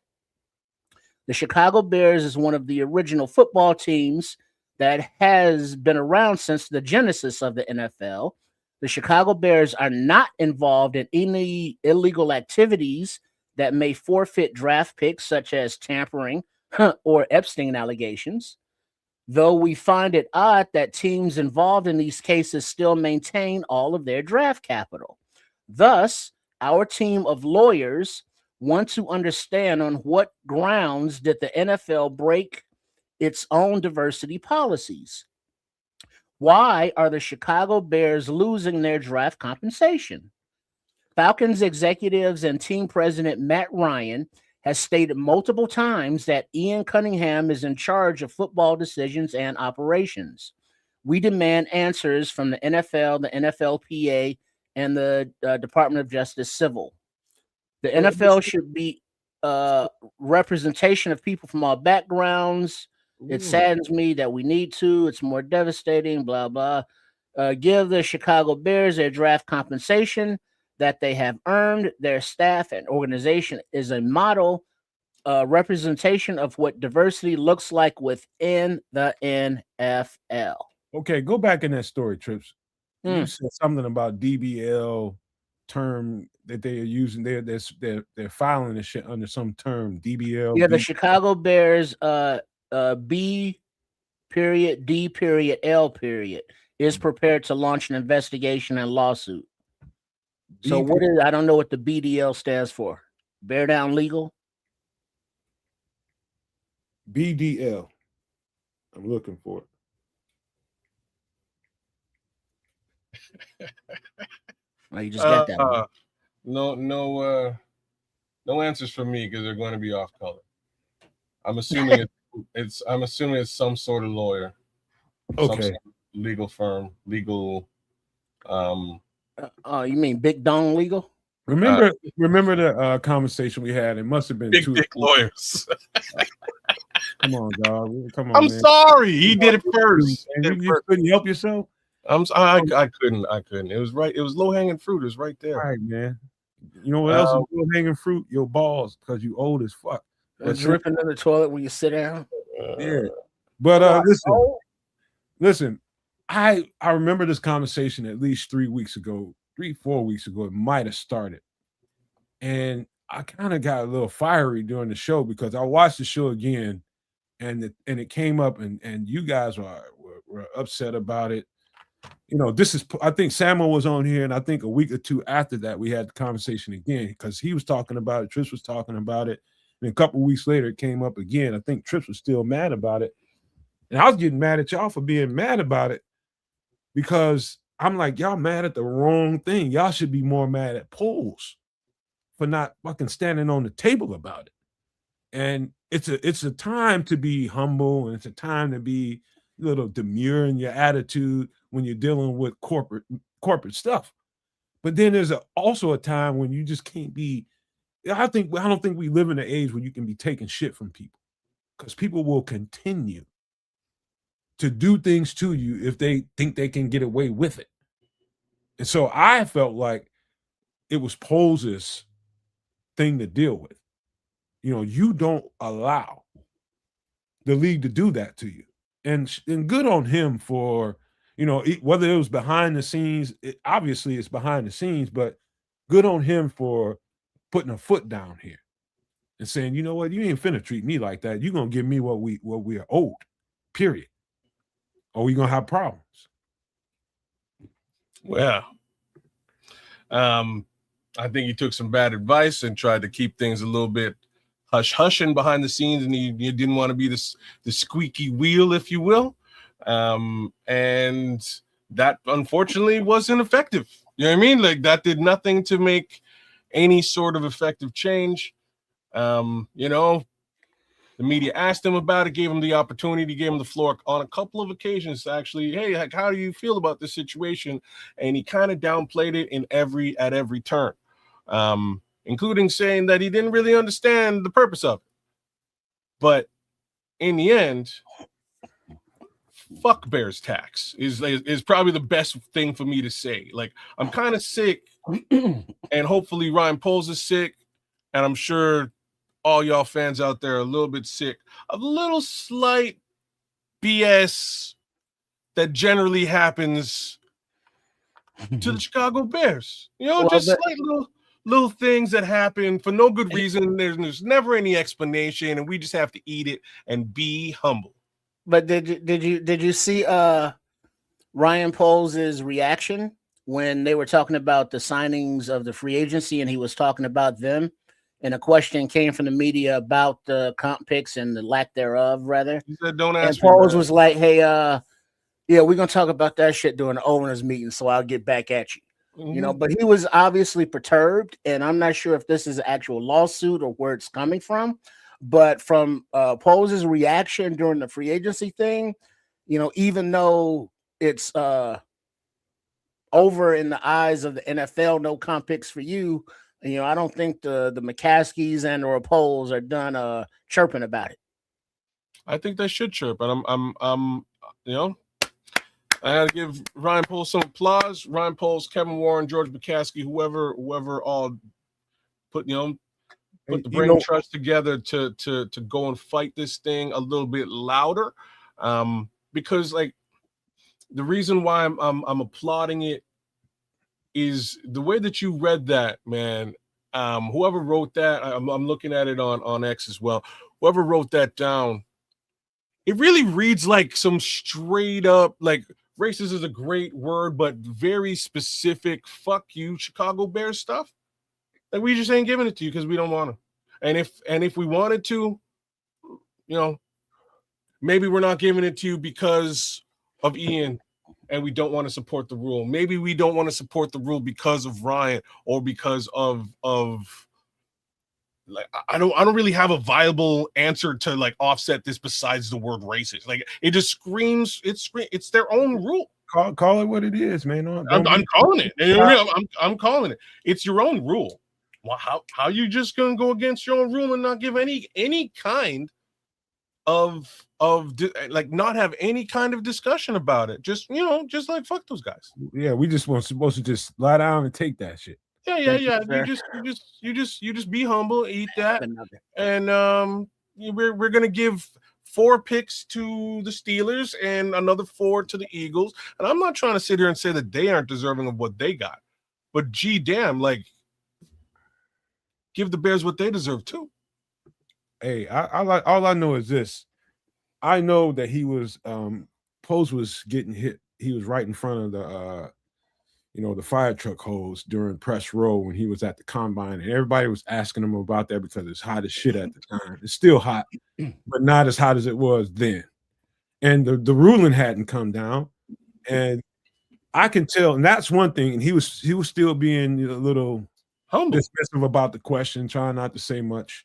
But a little bit of time had passed since that, and they were into free agency. They finished free agency for the most part, the major signings, I guess, and he gave his presser. By that point, I can see when the question came up, I can see I'm like, I should be a freaking body language expert because I can read. That guy, you can tell that over time, people have gotten to him. People have talked to him. People have probably gotten to his ass about it. Because, like, dog, you can't take this land down, dog. You're a black man in a corporate world where they don't really want you. But here you are. You can't take that, man, for the sake of all things good for black people or any minority for that matter. Dog, don't fucking take this like that. You better fucking start making some noise, Jack, and making some noise quickly.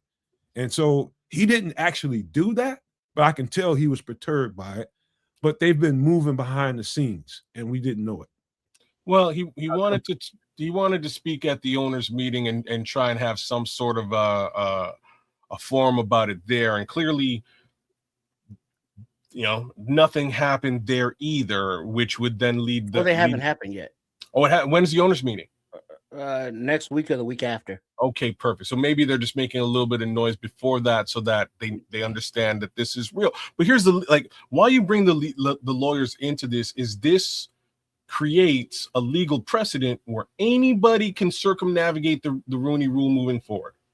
It's useless. All you got to do is hire a white dude over top of the black dude, and it's nullified. You do that at every organization. Fire your VP, fire your GM, bring in a new VP and a new GM, and it's nullified. Done deal. Doesn't matter what their color is. No comp picks are assigned. So you have to lawyer up here. You have to better call Saul and have the conversation because of this new precedent that they've put into place. That can't be moving forward. And it doesn't matter at this point whether or not you get the picks. It matters, but it doesn't. It's not more important than the principality. The principle is it's principle. Okay, let's get you on record. Let's let you tell your interpretation of what this rule is and what's supposed to be applied. Now we'll put you in front of the court and have you give rationale for why you did what you did and explain to the world, which the world will find out, exactly why you did this to the Chicago Bears particularly. And now you have to stand by those rules from henceforth. And that is the precedent that you need to uncover and have fully explained again in some sort of tribunal, so that again you can't circumnavigate this rule moving forward as a regular thing, as regular business. Like that kind of can't be. So the NFL walked themselves right into this one. I don't know, you're saying that the reception of the picks isn't the ultimate goal here, and I actually agree. I don't believe they're going to get any level of picks now, at least not for the 2026 draft. Potentially, maybe they'll get something for 2027 if all is well. Best case scenario. But at this point, the comp picks have been distributed. We know what they look like. I don't see them going back on what that distribution is for 2026. Yep. Well, there you have it.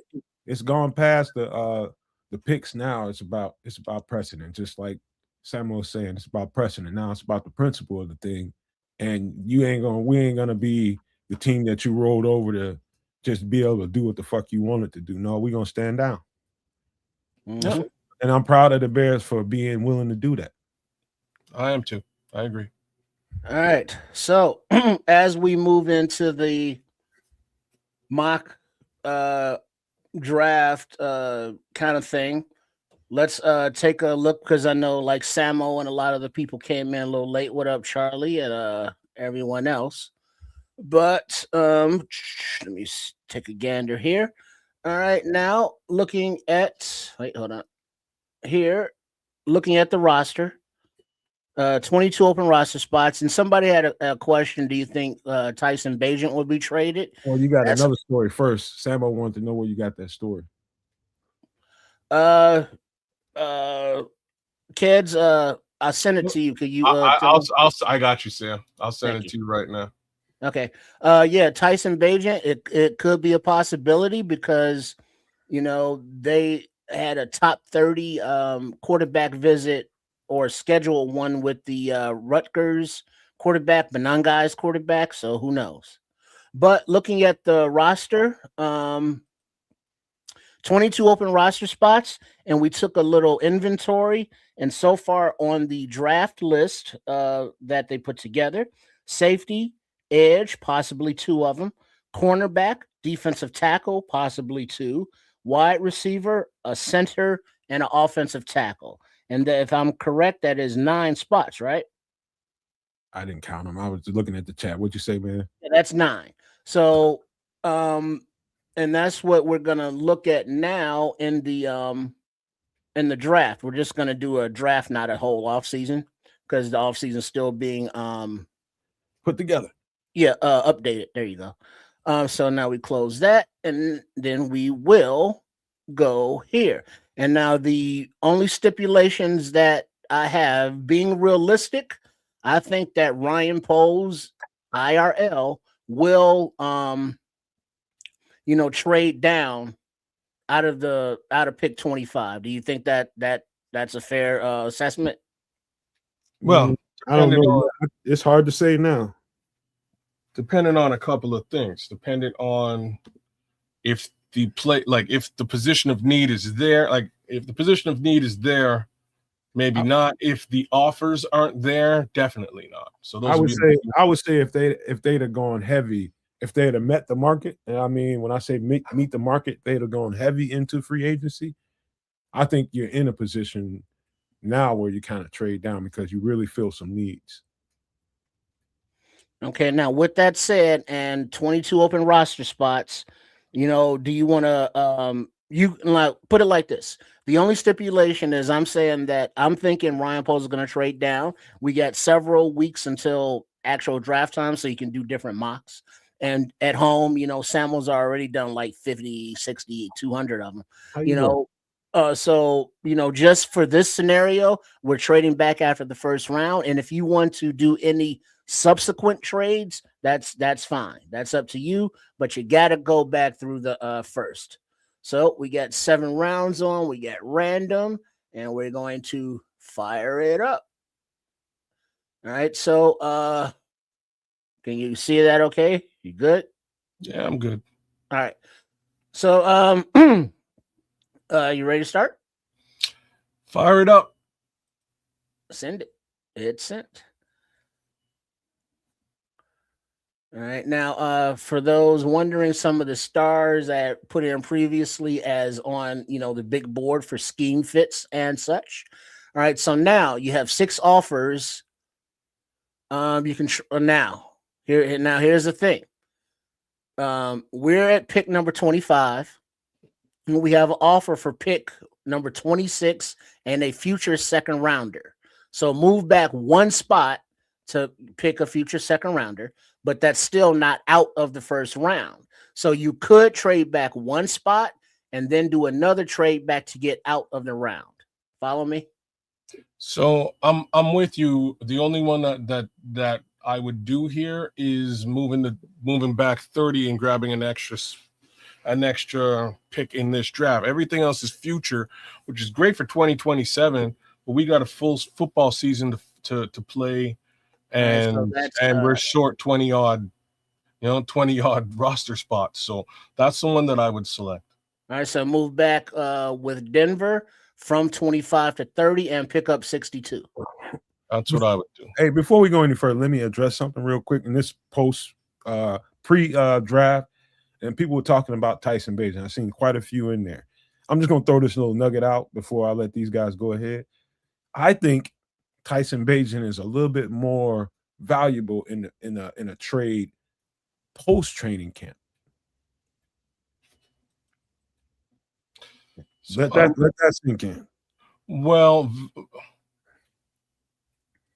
but go ahead, do your job. I just want to throw that to the chat. It's an interesting comment, but then you get the draft capital you get is for 2027. Oh, okay. And then also, is that better than 2026 draft capital? I would think not, given the state of this team right now. Well, but wouldn't the acquiring team want him there for training camp? They would, but if you're being stingy and they're going through training camp and realizing that what they had ain't it, he's a little more expensive now, isn't he? Well, he might be less expensive because the same token is just what Tripp is saying. Like, you want to get that guy into your training camp so he knows what the hell he's doing. There's value to that, but he's a veteran now, and they know what they're going to get. Is he a veteran in your system or his? If it's a West Coast system, he's a vet. Okay. What do we got for trades here at 30? Okay. All right. So I'm not trading out though. Let's see. We're still in the first round, so you got to get out. All right. So the Raiders are offering 36 and 67. Dolphins are offering 43 and a future second.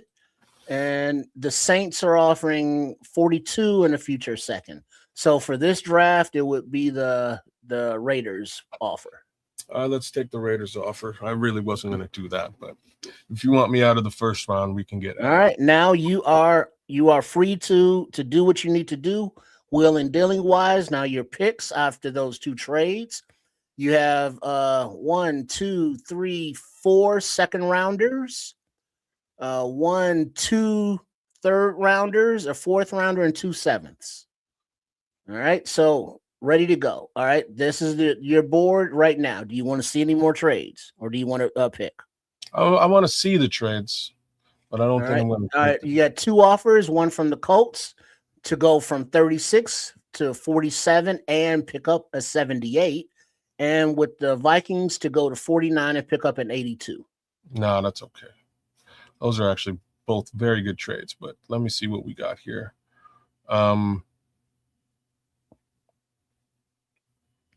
What do you think of Emmanuel McNeil Warren, Nomad? Safety, Toledo. Is he missing? No, man. So I'm here. I don't think of him as much as I think of some other safeties. Now you have to look at it this way Now that Byard is gone, now you have to think what plan they have for Kobe Bryant. Is he going to play up high or is he going to play in the box? Now you got that conundrum to think about when you start thinking about drafting safeties. And I can tell you now, I wouldn't put McNeil Warren. Let's just say box. Yeah. Okay. Put a star beside AJ Halsey because there should be one. What is that? Safety? AJ Halsey. Yeah. Okay. Just go back to all for me, please. That's the luxury we had knowing Kevin Byard. We thinking Kevin Byard was going to come back. We had that box check.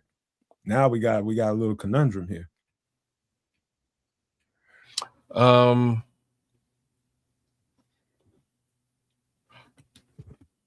Are we right at the top? No, we're not. Correct. Yeah, this is the top 32. Okay, we're just going to take Caleb Banks for the sake of it. Do it. So we got a defensive lineman. I'm hoping for AJ Halsey coming up next, if at all possible. All right, and you are on the board. Ooh. Let me look at the trade. The Saints are offering to move from 57 down to 73, and they're offering a 132. I might take this. Do it. Go for it.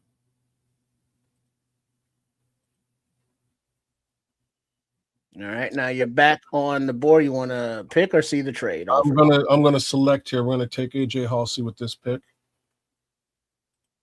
Done. Now you're back on the board. Take a look at the trades. All right, you got an offer to move down from 62 to 80 and pick up a 115, from 62 to 70 and a future third, from 62 to 68 and a future third, from 62 to 77, and you pick up 116.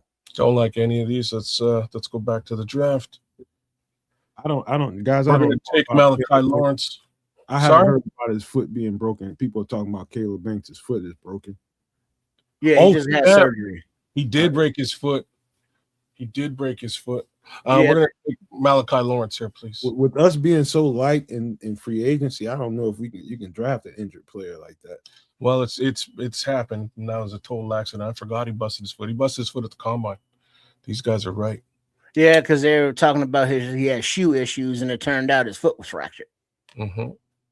Damn! Look what Samuel just said. What did he say? Read it. It's right there. Yeah. Take Caleb Banks off your board. He just broke his foot again, supposedly. At the yeah, I think you should start over, kids. Okay, let's rejig it. Okay. Wait, where do you do that at? There. Restart. Let's start over. So, and boom. All right. Now we're back there and start. No. Go back. Wait, what? 7 round. What? 7 round. This is only one. Okay, thank you. Wait, hold on, let me just do that. Scroll down. Tackle with bad feet. That's not good.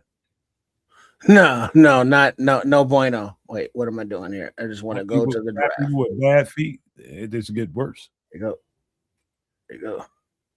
Yeah, all that weight on them. Mm-hmm. Pressure.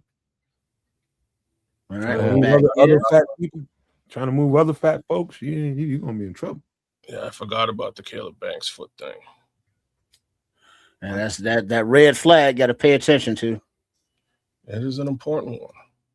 All right, so now your offers, as we restart it, New England is offering a 31 and a future second to go from 25 to 42 for a future second. You can go, all of them are futures. So you can go from 31, 42, 37, 33, or 34. What is the closest to where I am at now? 34 or 32?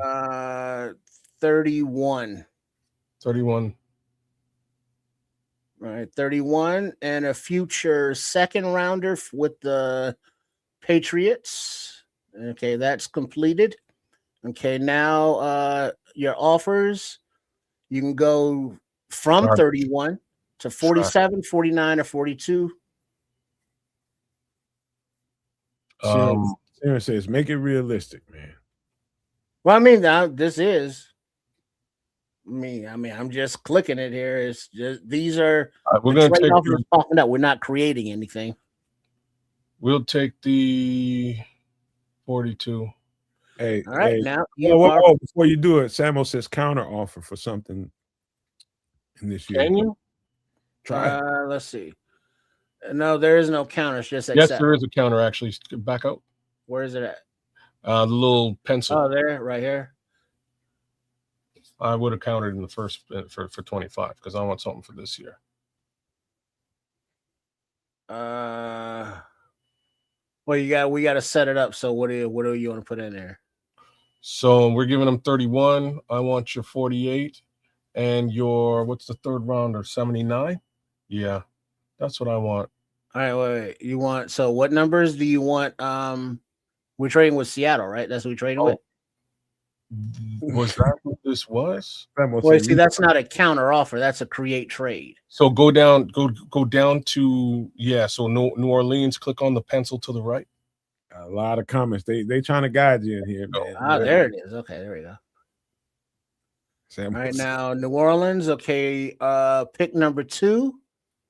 So we're gonna take your 73. All right, you want that? Don't look And great. then what are we giving them? Yeah, We ain't giving them shit. Press propose. Hold on, Kez. Remember, start high in negotiation, and then bring it down to something reasonable. Well, that's what I'm doing.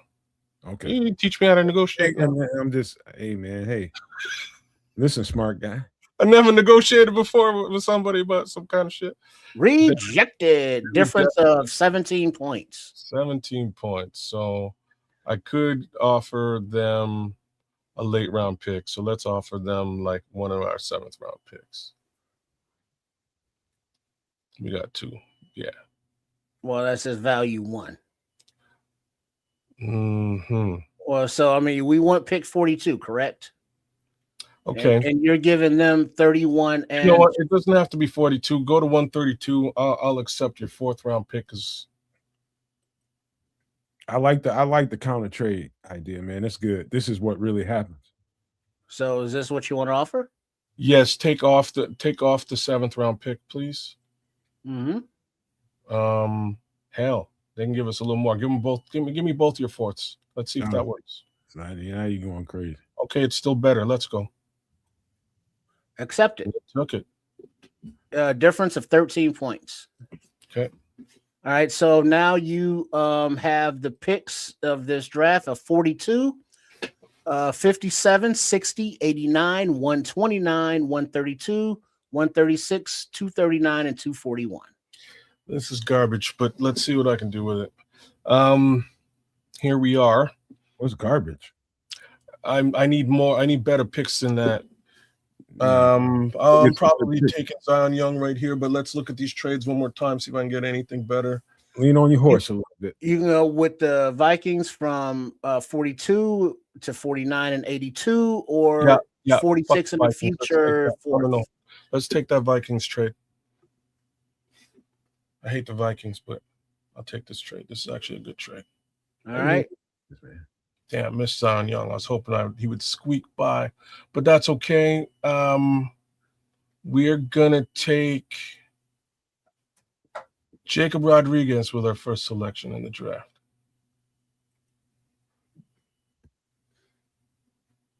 You good? Yeah. Okay. Unless he asked me, I ain't saying shit. Because linebacker wasn't on your shopping list. I know, but I like Jacob Rodriguez, and I think we needed some upside on the. I like Jacob Rodriguez. Let's go with AJ Halsey right here. Okay, AJ Halsey. Vote done. All right, you're on the board once again. Okay, let me look at these trades here. There's 5 trades, but I think I'm going to take Malachi. Right, we're at 60 right now, and you can go to 72 and get 110. You can go to 67 and get a future 4th. You can go to 77 and get a future 3rd. You can go to 66 and pick up a 101, or you can go to 71 and pick up a future fourth. Okay. Kind of interested in this Tennessee trade, but let's go back to the board, please.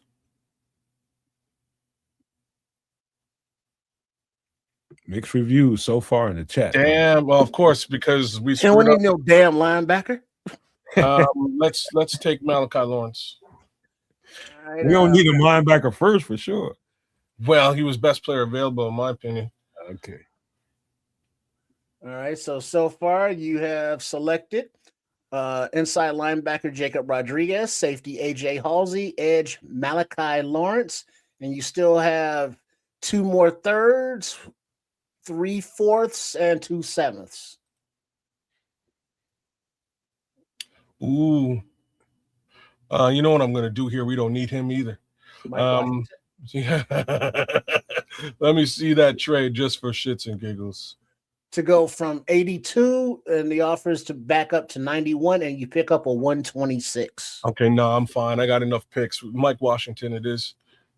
A running back also not on the list. Not on the list, y'all. See, Kansas is that dude that the missus sends to the store with a list, and he comes back with full bags and ain't shit on the list that he bought. No, but it's better. I came back with steak. Let me. Oh man, send him to the store for ground beef roast. Send him to the store for chicken. He comes back with a bucket of ice cream and shit. No. I came back with steak and ice cream. So let's look at this real quick. These I don't want to trade back anymore. I would actually. Oh, we're not at the top. No, that's the top right here. Okay. 86.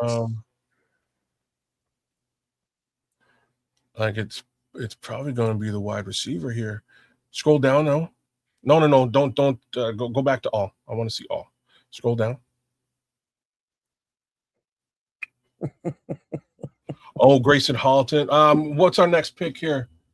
All right, your next pick right now we are at 89. Next one is 129. Okay. Kids, Snap. they calling them kids Emery in the chat. Oh. Did you say Grayson Halton? I think I'm taking Grayson Halton here. That's not a bad come up after all that. I kind of wanted Brennan Thompson. He's I think he's the fastest kid in the draft this year, but wide receiver is going to have to wait. All right, because the next pick so far, chat, you're getting kind of roasted, but then there's some support coming in. I'm like, there's no way I wouldn't get roasted after having to trade back out of 25. You are the type of person that can get hit by a parked car, man. You fucking up. All right, you're on the board now. I've never heard of that kind of person before. I mean, you have to really mess up to get hit by a parked car. Okay, I'm that type of person. Thank you. Right now you are. If you on the board, you have 129, 132, and 136. Okay, so we got 3 selections to make right here. I don't mind Tacario Davis, but we're going to scroll down and just make sense of these next couple of selections here. Tacario Davis, DeMonte Capehart.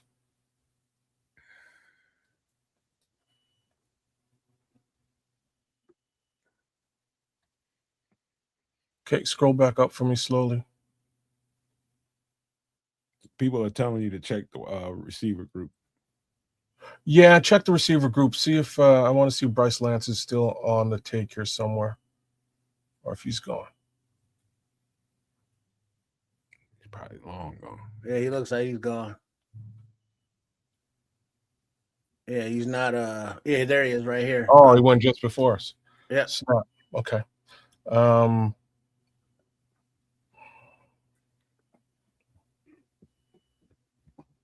Less interest in the. Okay, so we're gonna take Tacario Davis here. Be right back, gentlemen. Mm-hmm. All right, the 6'3", 194 cornerback runs 4.4 is drafted. Now you're back on the clock.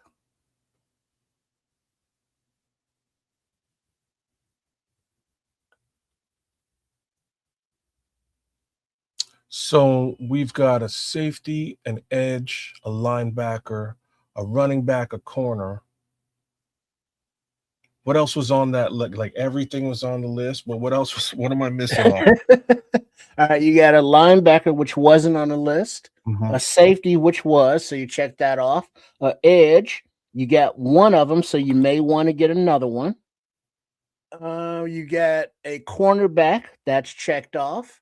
A running back was not on the list, and a defensive tackle, you got one, so you may want to get one more. Okay, let's go to DT. All right, defensive line.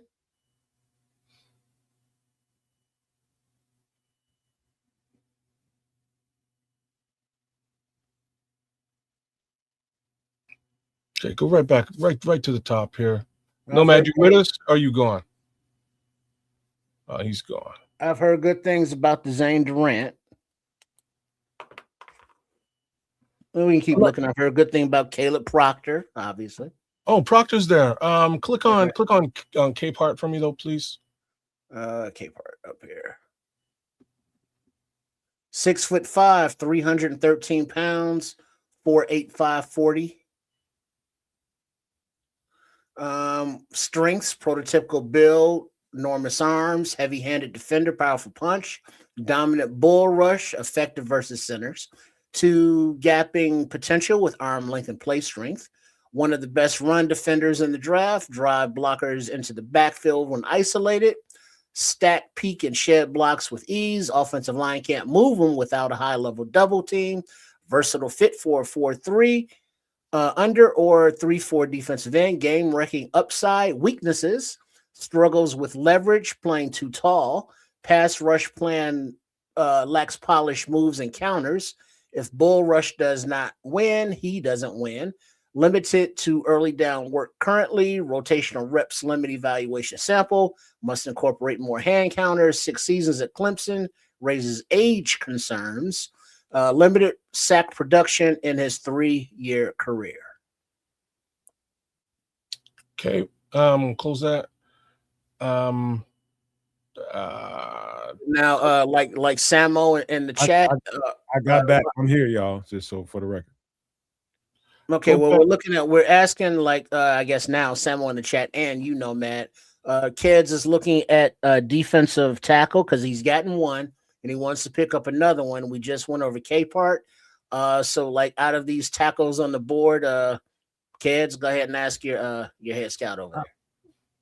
So just do me a favor, Trip. Just scroll down real quick on the left-hand side, not the right. I think we have another. Okay, perfect. That's what I wanted to see. So go right back to all for me. Scroll up to the top here. That is. I'm not going to give you advice. I'm just going to give you a little tip just to remember, based on what we've been talking about and what they've gotten on the team so far, that remember they want a guy a little bit built more low to the ground, a little bit more stocky. So what Samuel was talking about with Caden Proctor, he's 6'2", built low to the ground, and he's powerful and he's quick. Everything that they've been trying to bring into the building. Okay. I'm just throwing that out there. I'm not asking. No, that's perfect because that's exactly what I'm sort of thinking here. That's also Zane Durant. So bear with me here. So where's Zane Durant? He's up right here. But he's a 3. Click on Zane Durant, please. 6'1". Both of them are 3-tech. No love for K-Part, Nomad? He's too big and he plays too high. First time I ever heard that at the I like him, but you saying he plays too high like makes perfect sense as to why you're saying he's too big. Okay. All right, so go back to all. We're gonna come back and get Proctor with our next pick, which is just a couple of selections later. What can I do here? So what do I have on that list? What am I missing? Offensive tackle, offensive center, wide receiver, another tackle, another edge. And your remaining picks, okay, you have 4 more picks: 132, 136, 239, 241. So 136 is going to be Proctor. 32 here. There is Markel Bell. What do you think, Nomad? Any words? Oh, 6'9". Wow. I think it's a reach right now. Oh, at 132? Really? Okay. Let's go to That's not a typical size for a tackle for them. They if you look at the track record, they like their guys somewhere around 300, 315, somewhere in that area. They don't like big, huge guys. They need guys that can move. Really move. Okay. Let's go to center. Interior O-line. Do we have any centers? Oh, there's one right at the top here. Jagger Burton. Any words? I like him. I like You Pat do? Coogan. I That's think he's perfect. I think he's perfect, but I like Pat Coogan. Okay, I'm taking Jagger because of where we're where's yeah, we won't be around there. So let's take Jagger. Jager, that's what position? Right where you are. Right where you are. Second guy in with the star. First guy with the star. Oh, Jager Burton. Okay. Yep, Jagger Burton. He's right there in that size range that they're looking for too. Perfect. Let's just check this trade situation real quick. Anything worth my time? All right, we're at 136, and the Giants are That's offering. worth my time. Let's take that, please. Okay. Sent. Come on, Proctor. Don't go, Proctor. And you're on the board. Let's grab Mr. Proctor. All right, scroll down a little bit. Where is he at? There he is. Boom. All right. You got scored ourselves one more viable selection here. 3 more later picks. Did you get a safety? Yeah. Okay. Yeah, you got Halsey or Halsey. So wide receiver, offensive tackle, maybe an edge. What do you want to do? We're going to take Taylor Green. Quarterback? Yep. Not on the list, but there you go.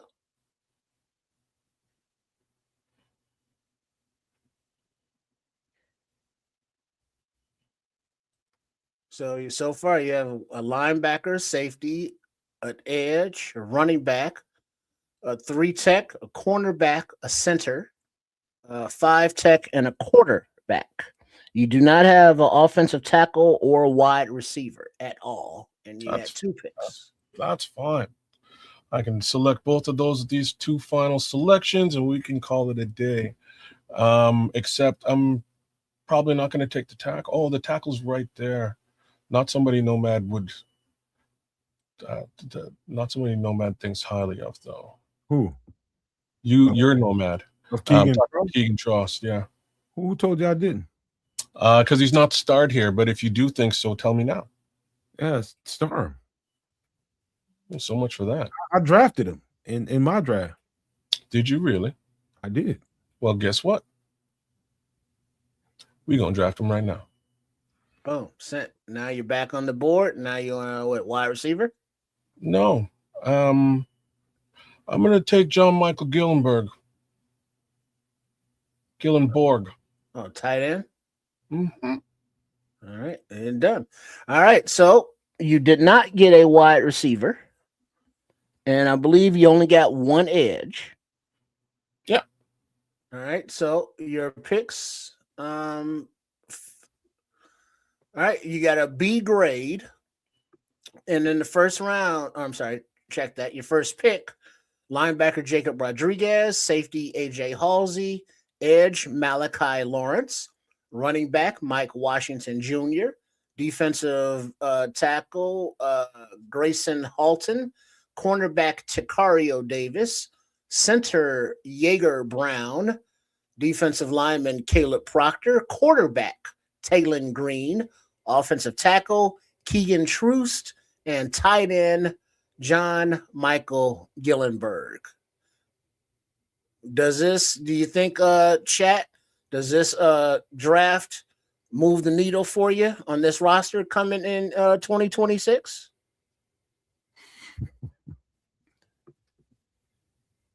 And then, of course, we're going to get, probably a crap ton of UDFAs.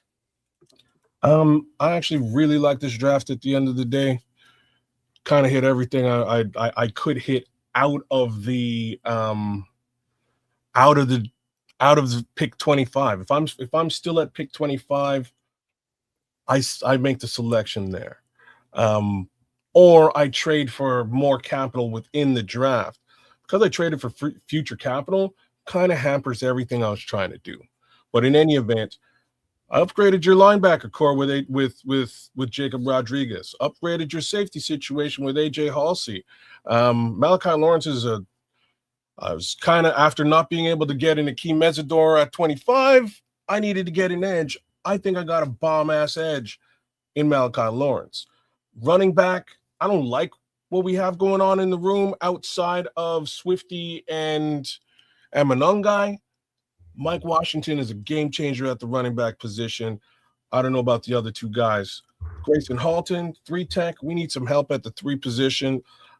We've just brought in a little bit of help, man. You know, a little bit of help in free agency. Now we got a lot of help and some youth at the position right alongside Gervon Dexter. I think this guy's got a hell of a lot more get off than Gervon ever had. Takario Davis, cornerback, pretty solid corner. I don't think we need a lot of help at corner, but we definitely needed some depth there. So I figured I'd hit that up. Offensive center. Y'all said you wanted a center. I got you a center. I don't know much about Jaeger Burton, I'll be honest with you, but I think it's at least now we have some depth at the position, given the fact that Drew Dahlman is gone. Where do I go next here? We got Caleb Proctor. Caleb's really going to help shore up that run situation, man. Stuff that run. I'm pleased with that position, that selection. Taylon Green. Potentially, maybe we wind up trading off Tyson Bagent. If it isn't this year, maybe it's next year. Gives us a quarterback to develop behind Caleb Williams. Keegan Trost. There you have that, a little bit more on that outside tackle situation. We need an offensive tackle on both sides, whether that's swing or to start. More competition at the position. And John Michael Gillenberg at some point, I know y'all don't want to necessarily hear this, but at some point they may make a decision, much like they did this year, to get rid of DJ Moore, to do similar things with Cole Kmet. At the very least, we have one more body in the tight end room from a developmental perspective who may be able to do some damage in the future. So I think I covered everything you need. Now, what about Saran here? Still can't stop the run up front. You ain't get no fat boy. Why can't I? Because you didn't get no 1-tech, 0-tech. Both. You got 3-techs. I did get 3-techs, but both these guys are pretty solid in the run stopping game, man. I know Proctor is. It was either I go with Proctor or I go with Capehart. I decided to go with Proctor in this situation. I like Grayson Halton to be able to handle some of that as well. Yeah, I do. So that's why I got the 2 guys that I got at that situation. I was really considering Capehart specifically to get the 1 and the 3, but these 2 3s have been known to dabble in the run stops. So I'm banking on that. All right. Now, granted that if you went a different direction than Rodriguez as your first pick, all of this could be different. Depending on where players go and where you're picking. Now, the kind of the purpose that where are we at? That I put this on here for is that in this little thought experiment, trading down, look at the options that you have with players, because that's what I believe Ryan Poles is going to do. I don't think that financially he wants that burden of a first round pick, being that late in the draft with the financial commitments coming up and with the sweet spot in this draft being, second through, 4th, 5th rounds.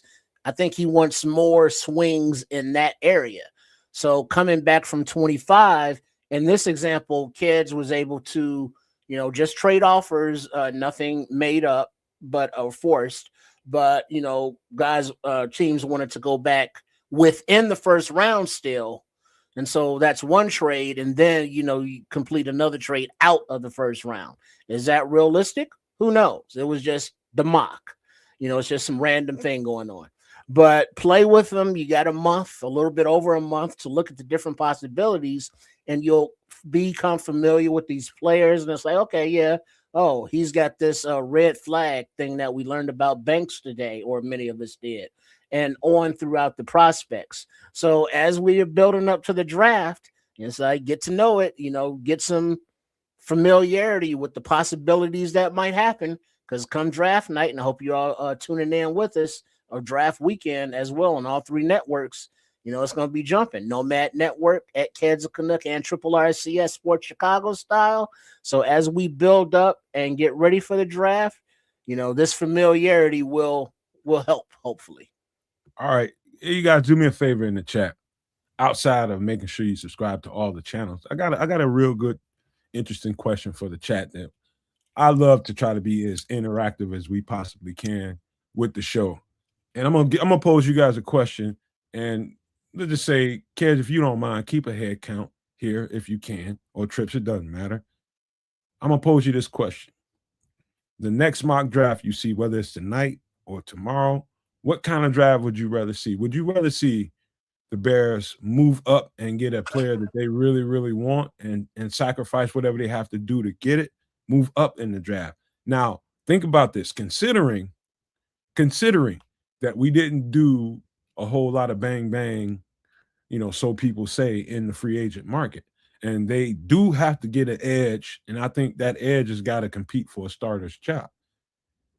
Knowing that, there's David Bailey on the board, there's Akeem Mesidor, there's that scenario, and all kinds of other guys, Ruben Bain, all those guys out there. Would you rather see a move up? So I just need to see an up, some kind of up arrow or a finger up or whatever it is, or would you like to see them stand pat, and that would be a down? So give me an up or down, or would you like to see a stand pat and just let the draft play out, keep your picks, and let it play out that way? Give me something in regards to that, and I'll give y'all a couple of minutes to come up with that. Move up or down, or stand pat. And maybe we'll play one out tonight. Do what you will out there, chat. Help them out. I'll give you my 2 cents. I just don't think they have the horses to move up. I got 2 ups already. And for those of you who want to come up, is it Bailey and or Mesidor that you want to come up for, or somebody else other? For the most part, I think they can stand pat and get Mesidor. Got somebody who straddled the fence. He's down unless Mesidor is at 25. That's what I'm saying. Like they should be able to stand pat for Mesidor, or move up for Bailey and Baines if that's what they want to do. If that's what they want to do, but even then, like there you go, Patrick. Like they don't have the dogs to do that. They're gonna have to unload something, either Double J, Montez Sweat, or draft capital. It's one of the three. All right. So moving the needle, I think I saw something that if Bain dropped to 11, that's the best he could hope for. Whoever's at, I forget the team that's there, but would they take a pick swap in the first and throw in a JJ? Or obviously they would want more draft capital though, right? Or no? It's about, I'll just say it's about right now in the chat, it's like 50-40 more. Everybody's saying stay pat, keep your pick. And one person saying only keep the pick if Mesidor is there. We don't know if Mesidor is going to be there. If we don't move up in the draft, let's just say Mesidor looks like Mesidor could go ahead of our 25th pick. There's somebody in there that says, "Hey, move up to get him." Hey, listen, I'm with it. I'm thinking it's more. Let me see. Well, so what is Samuel saying? If there is no Mesidor, no Woods, trade down. So Woods, that's a new name introduced. Not particularly new. It's just whether he's available or not. He usually Well, I gets mean, to this conversation. Peter Woods usually gets taken just a little bit before we draft. Like Mesidor is usually the guy who's around. It's either Proctor, sometimes Proctor or Mesidor. I tell you what, let's run them. I'll run one.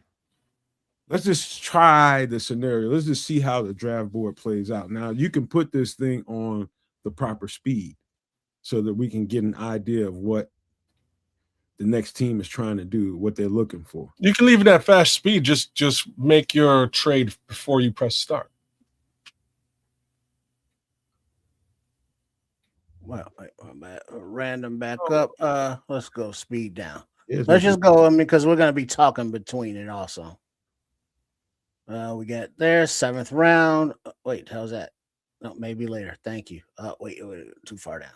Oh, move that back up. Maybe later. Well, we want to play the pro. No, we don't. Why is it asking me that? Stop it. Because it wants $35, $39 from me. Yeah, $39. Switch over to right here, down here, 0 for 3. So you only allow so many per day. Mm-hmm. But we can go to what's the other one? PFF? Pro Football Network. Wait, what is that? PFN? Damn draft you did today, man. Oh shit, more than 3. 2 more. Hold on, PFN. Let me go there with free trades. Click there. All right. Now let me share this screen right there. Make sure all the sound is off. And boom. All right. All right, let's see if the size wise, bump it up a little bit. Boom. All right, there we go. All right. Bears. Hey, Trips, give me a second. I gotta do something real quick. Give me a second. All right. Yeah, so we got 7th rounds. Yep. All right, let's just enter. Still go fast. Trust me. You can pause. Okay. Or else it'll take us all bloody day to get this thing done. You should have paused. Well, it's going so damn fast. Quick, restart it. Restart it. All right, let's just go slow. It'll be all right. All right, slow's fine. Pause it right away, though, either way. All right, I'm here. All right, so you ready to start? Pause it. All right. Okay, we got the first pick already gone. All right. So what do you want to do here? Make your. I don't want to see how the board's playing out. So don't do that. Make your trade so that you can trade up to wherever you want. You can trade with any of these teams. Well, right? First of all, you got to know who these teams might be after. All right, so you got to let the draft play out then. So the first 5 picks. Wait. Go ahead, kids. I'm just saying you're just look at the board to your right. Ruben Bain is number 2 on the board. David Bailey is number 5 on the board. So like these 2 players are very likely to go in the next 3 selections. So if you plan to move up to select either one of these players, if these are the players that you covet, make your machinations known, offer a trade to somebody, see what you can do to get down to number 3, 4, or 5. If you don't plan on selecting these players, let it ride. Let's just see what it takes to get let's see what the Tennessee Titans would take to get off of David Bailey.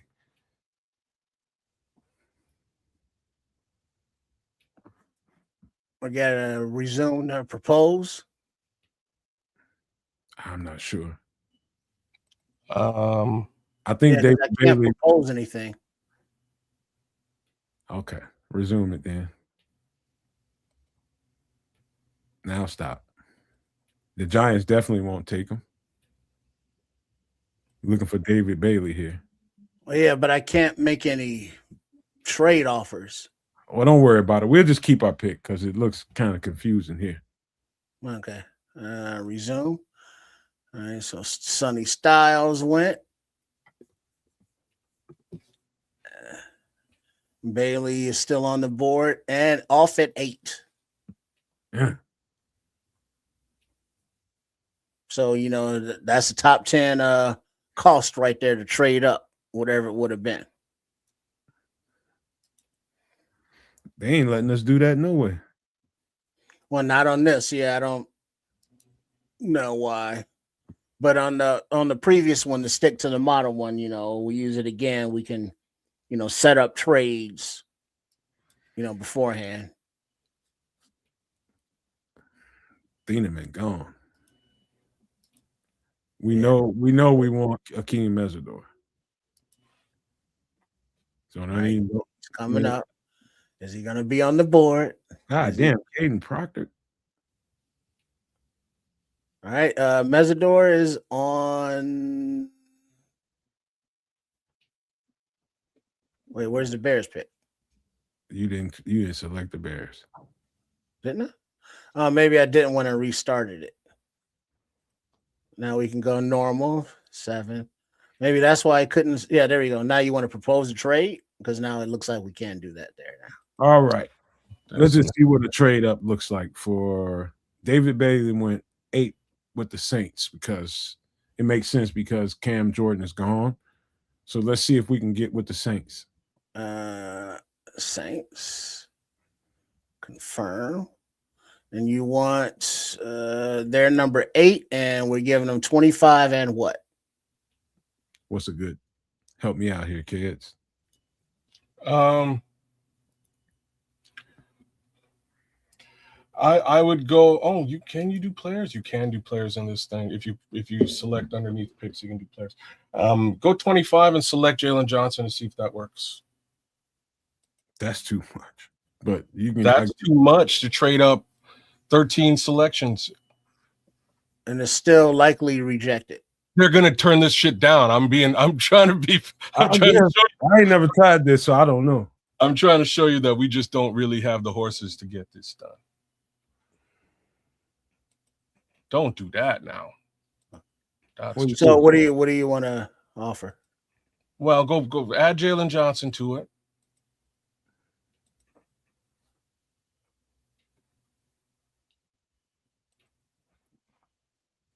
And then you're gonna have to go back to picks and maybe select let's add a 3rd rounder 2027 and see if that fits the bill.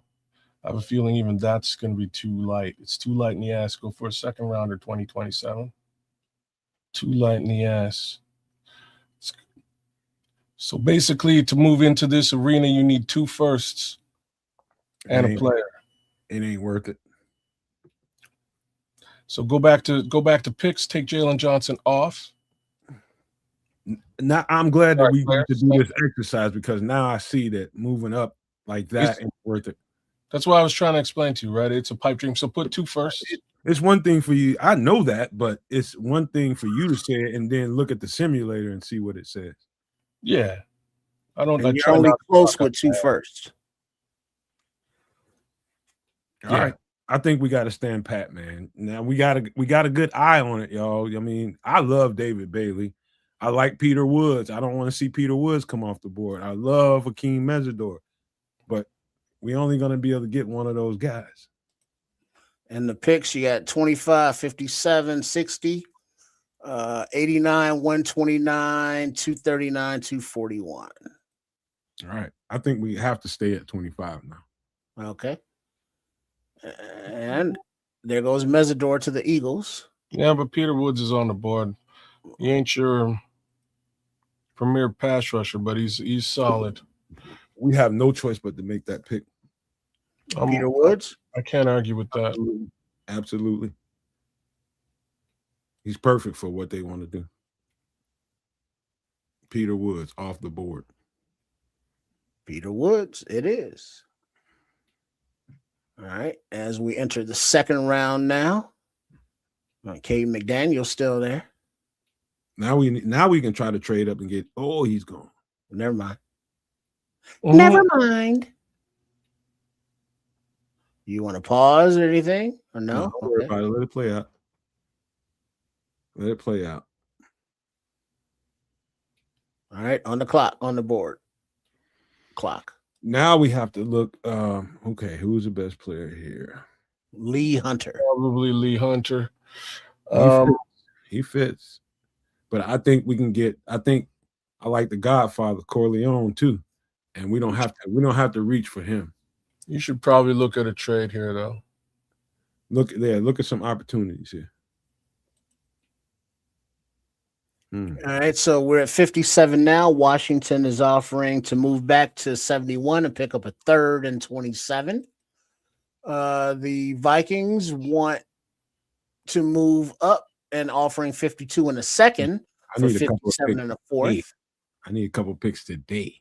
Yeah, man, I'm with you. Don't do either one of these trades. Go back and make your selection. We got to get an edge. So tough sledding. It's our Mason Thomas. Oh, slow up. Don't scroll. Let me look. I see the guy we need. He's probably Danny Dennis Sutton a ways back. Is that who you're looking at? Or are you looking at Gabe Yakis? Gabe Akis. Okay. Gabe Akis. Pick it. Now? Oh, damn. Yeah, I'm right. All right. Trade offers to go from 60 and give up a 6 to get 81 and 88, or to give up 60 and get a 69. Nice. And a fourth next year. The first one. All right. Jacksonville accepted. That's the only trade I'm going to take, y'all. And just try to keep it as real as we can. All right. So Peter Woods, defensive tackle in the fold. Akis, edge is in there. So we got 81, 88, 89, 129. All right. 239, 241. And you're on the board now. Let's see the best player available. Lee Hunter. It's hard not to take. Lee Hunter dropped this far. I would definitely take Lee Hunter here because of that. And I like him just as much as almost as much as I like the Godfather. And it's still a reach right here, but slow down, Trips. Don't go fast here. You need a safety and or a corner here, maybe. Look at the safety. Let's look at the safety market. Safety's nearby. It's gonna be a safety or a plugger. Bud Clark's a ways back. You can get him a little bit late, maybe with the next pick. Let's go with the plug, man. Let's go with Big Boy. Lee Hunter, yeah. Lee Hunter? Yeah. Yeah, let's go and grab him. Get the plug. You always got to know the plug, y'all. Get familiar with the plug. Okay, so you got two selections here. All right, back to back. Wait. Let's look at these offers here. All right, to go from 88 and a 7th, Atlanta is offering a 114, a 4th, and a 5th next year, and that's the only one. Garbage. Wait. Hold on. Okay. All right. We gotta keep the pick. All right, let's look at the receiver. We didn't get a safety yet, too, either. No safety, no corner, no receiver, no running back.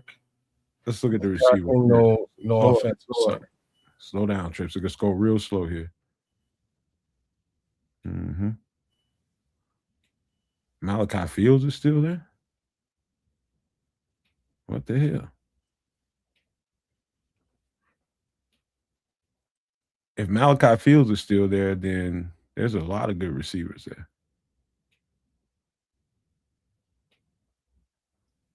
Bryce is gone? He's probably way down here. Let's keep scrolling down, but I think he's gone. I think he went just a little ways ago. That's crazy. Yeah, there he is. Wow. Miami. I told you he's good. He shouldn't. I told you. 175. I think just because of where Malachi Fields is sitting, I think we got to grab a safety now. Good call. Malachi Fields, safety. Safety. I think we got to go Bud Clark here. Draft him. Bud Clark. All right. Next up, Houston is offering to fall back to 106 and a fourth next year, and that's the only offer. I wonder why. Let me see who's on the board. Let me see the All right. best available. Oh, best available. There you go. Cornerback. If we didn't get Cam, if we didn't get Cam in free agency, David would have been a good slot corner backup to get. They might want Daryl Jackson Jr. too. They might. All right, but now reminder, your picks, you've already got a defensive tackle in Peter Woods, an edge in Akis, a tackle in Hunter, and a safety in Clark. You have 89, 129, 239, and 241 left. Let's look at the offensive tackles.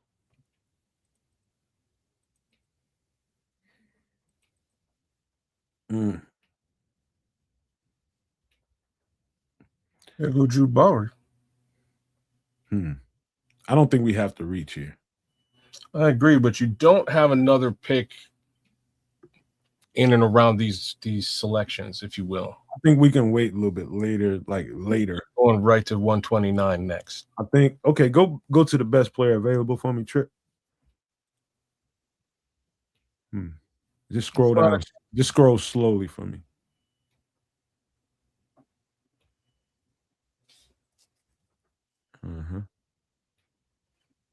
There's Samuel's boy, Big Citrus. Where's Malachi Fields here? Is he the way it's down? Wow, that's crazy. All right, scroll Might back. be able to give Malachi Fields a pick 129. Do one more thing for me. And I hate to even There he think is. about a corner He's right. 131. I just want to see what the corner market looked like. If you're looking at corner, I think your boy Davison's your guy. He's more of a slot, though, I think. I know Over corner. nickel. I know these guys, kids. Don't worry. I got you in spades. All right. Go back up. Let's double up. Let's double up on our defensive line. Let's go to D tackle or ed. Let's just go to D tackle first. These guys are perfect for you to select, whether it's Big Citrus or Jackson. I'd go straight to edge just to see if there's anything worth talking about over there. Hold on, kids. Trips, after this pick, how long do I have to wait to the next one? 129. You got about 50. I think we got to get that receiver. And I think we got to 89, 129, 239, 241. Okay. We're going to do something crazy. And I know it don't make no sense per this simulation, but go and draft Malachi Fields. Damn. It don't make no sense per this simulation. Yeah, just go and draft him. There you go. All right, so you got defensive tackle in Woods, edge in Akis, tackle in Hunter, safety in Bud Clark, and a wide receiver in Malachi Fields. Get another edge because we did lose Dominique Robinson. All right, this is the edge room right now as the picks keep rolling through. Overton gonna be gone.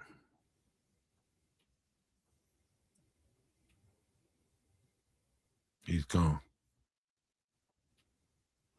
All right, trade offer. Chicago gives up 129 and 239 to get New Orleans 132 and 190. And that is the only offer. Take that. Tooken. All right, now you're back. Oh, shit. On the board. Now, Indiana is offering 156, 185, 214, and 249 for 132 and 241. Okay, so hide that for a second. You know what they're after? Those two guys right there. The edges. They were after Max Llewellyn and I could now Dame Tucker. Go to the edge. They was after those two guys.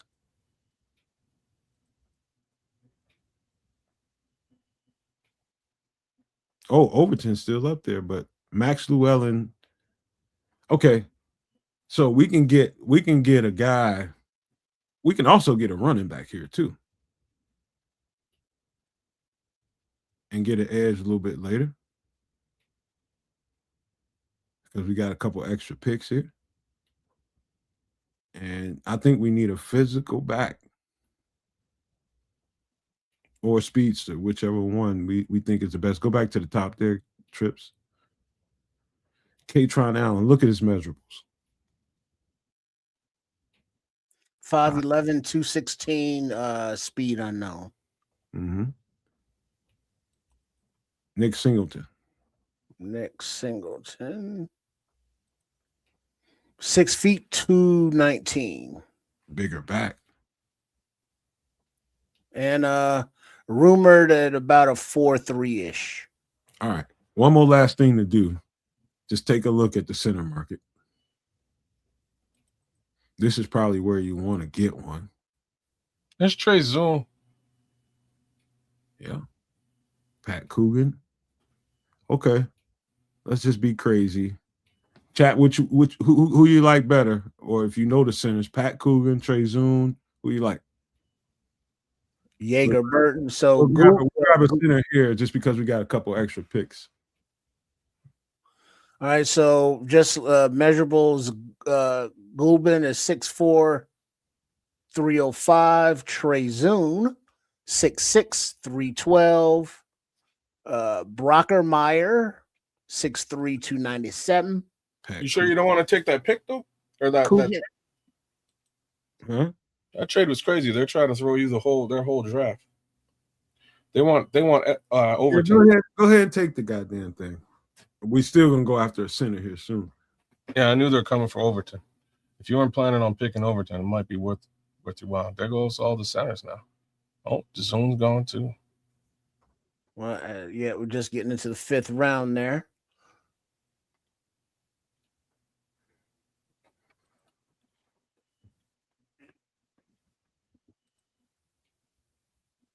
All right, you're on the clock again. Let's slow down, Trish. Let's see what we have left. What do you mean, picks wise? Mm-hmm. 156, 185, 190, 214, and 249. We got a lot of room. We can do so five more picks. All right. Let's see who the best center is and the best edge or DT. We'll go with one of those three. All right. Well, DT, Keenan Allen. Tim Keenan.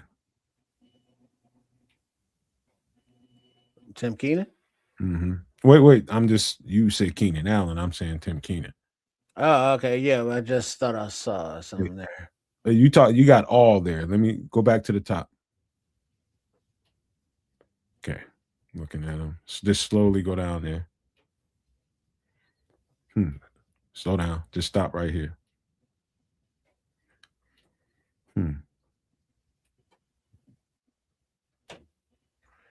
Let's look at the center market one more time.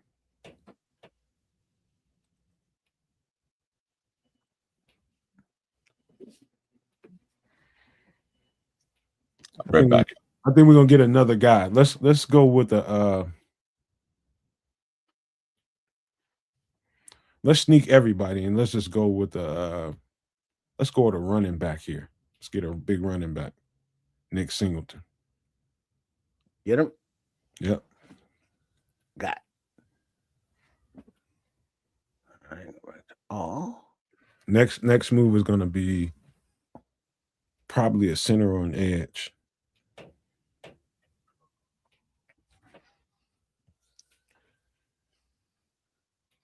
All right, yeah, the next pick is coming up here at 185. Round number 6. And on the clock. Best player available.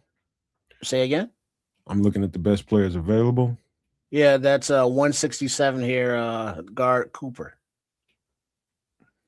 Let's get the fan favorite, man. Everybody likes Trey Zoom. He's a center. I wouldn't take him, but just for y'all. All right, Zoom is got. develop behind Mr. Bradbury. One trade offer to go from 190 and give up 249 to the Kitties for 205 and 222. Hell no. Fuck Detroit.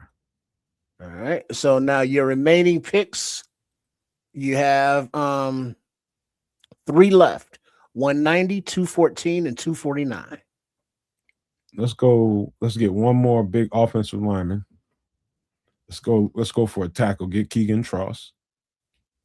Trost is got. The next two is going to be in the defensive front. We're going to get an edge, and then we're going to D tackle.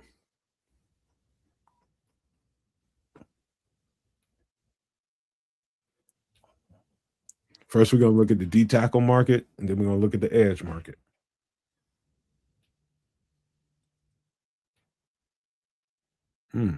Big Okay, D tackles we're looking at now. This is the top of the board. Slow down. Caleb Proctor. No brainer. You want to look at the edges first? You can look at them, but I already know where I'm going. Slow down. So slowly. All right. I know who I want. Get Caden Proctor.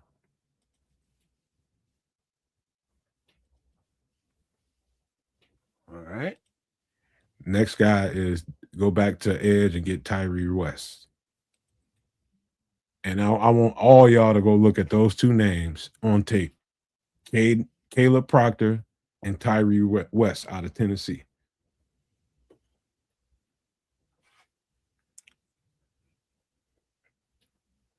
All right. Coming up at pick 249. And West is getting to the top of the board. We're going to be able to get him. Come on now. We got him. There he is. All right. West. We got him. The third edge left on the board. We got him. From the top. Hey, y'all think Caleb Proctor is an animal. Tyree West is too, bro. All right. So the final results after several trades, we end up with 10 rookies out of this draft. Defensive tackle at 25, Peter Woods.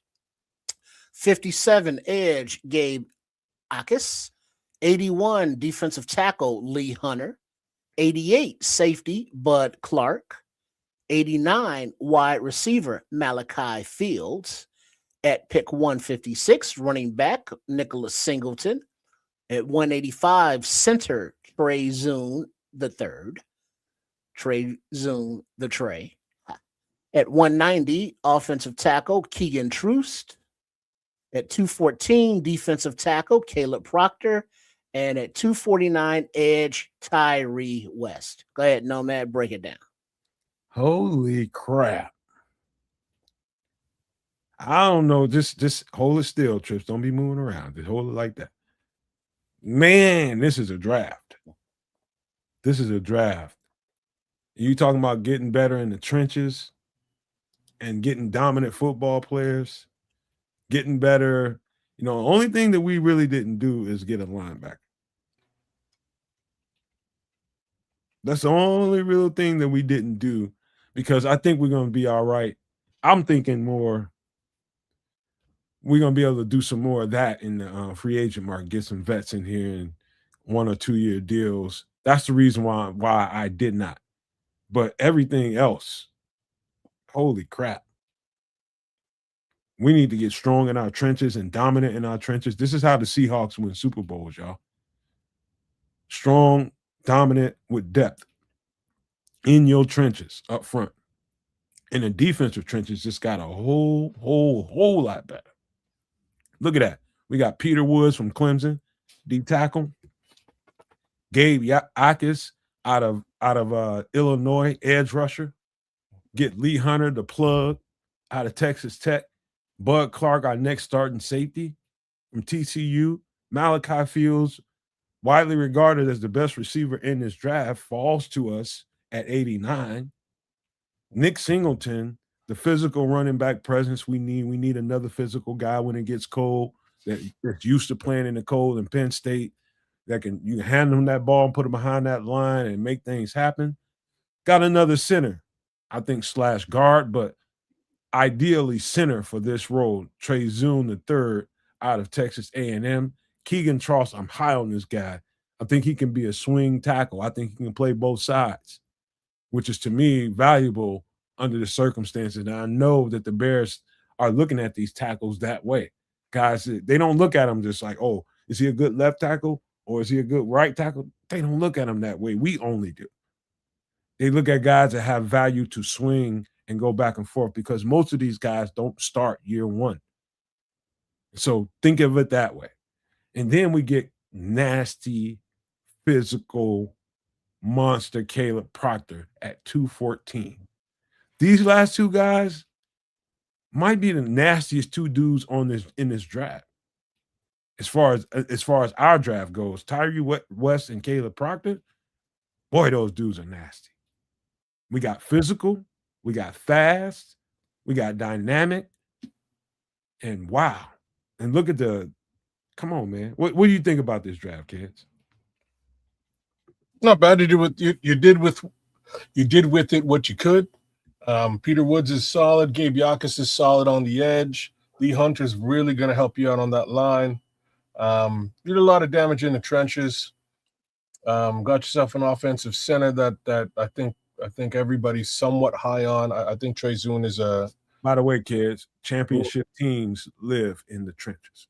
Well, that's what when they draft.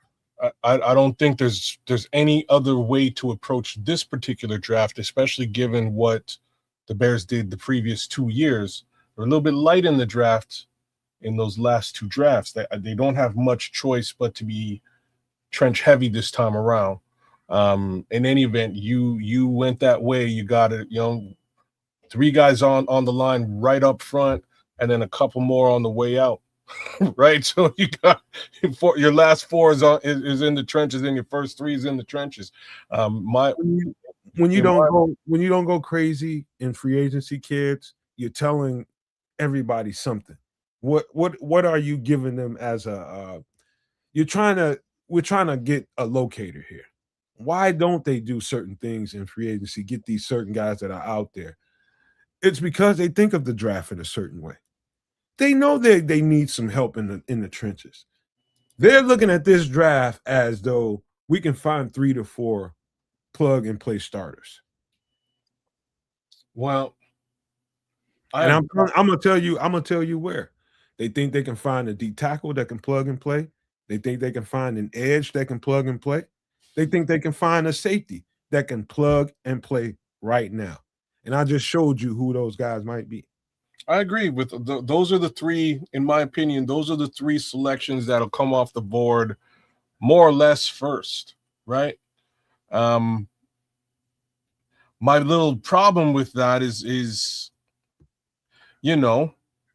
if you play some poker, you generally don't want to put your cards on the table and show everybody what you're playing with. And that's kind of where we are right now. We put all our cards on the table and say, hey, look, NFL, we need a safety, we need an edge, and we needed some help on that line.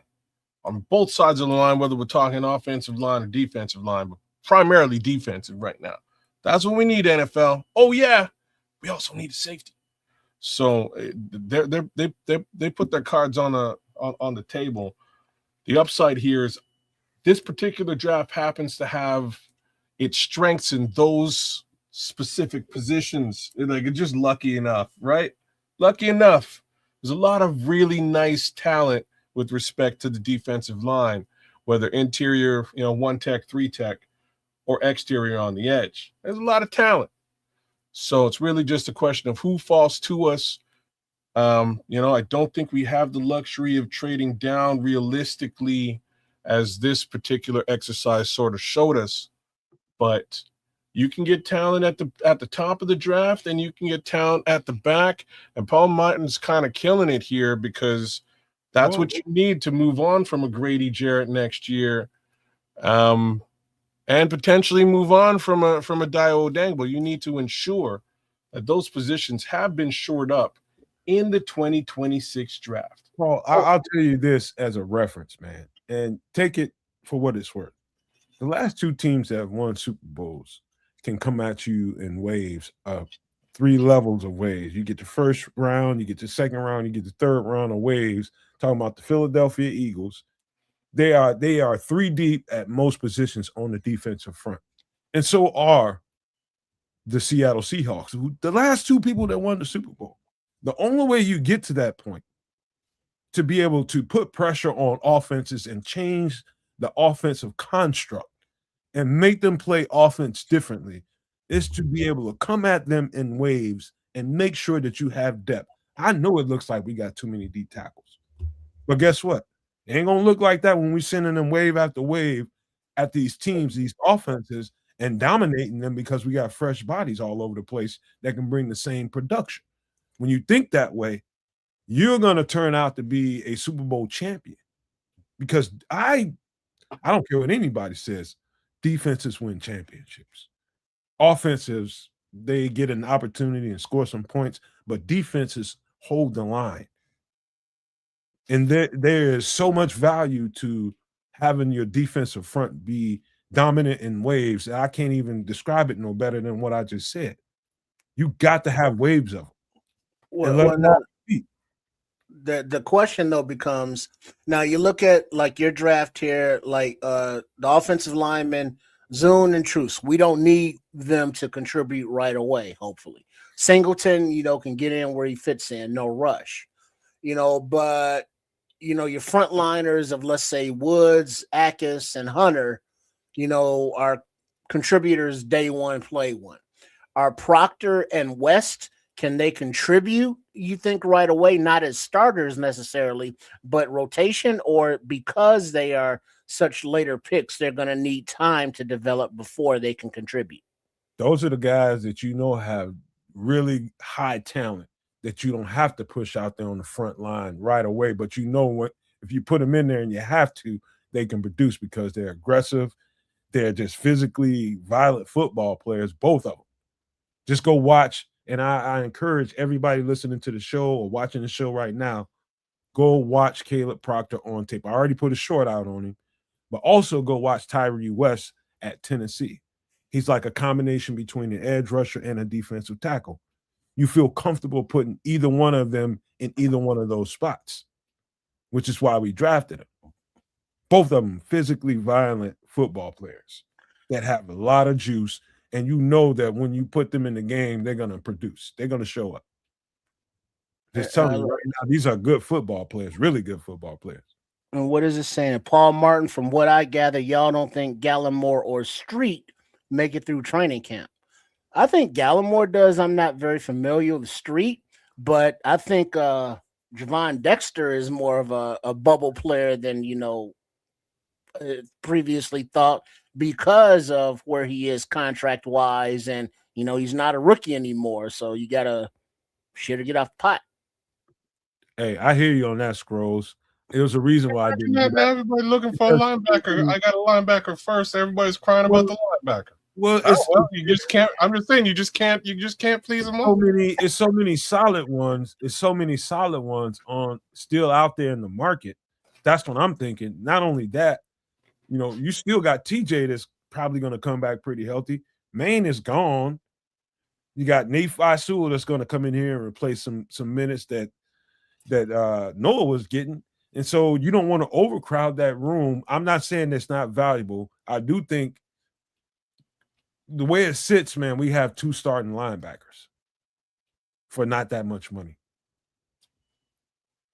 And I know we'll probably get those guys to me in the UDFA market and try to raise them from there. Well, like I say, you just can't win sometimes, man. You can't please them all. Solid draft, well put together.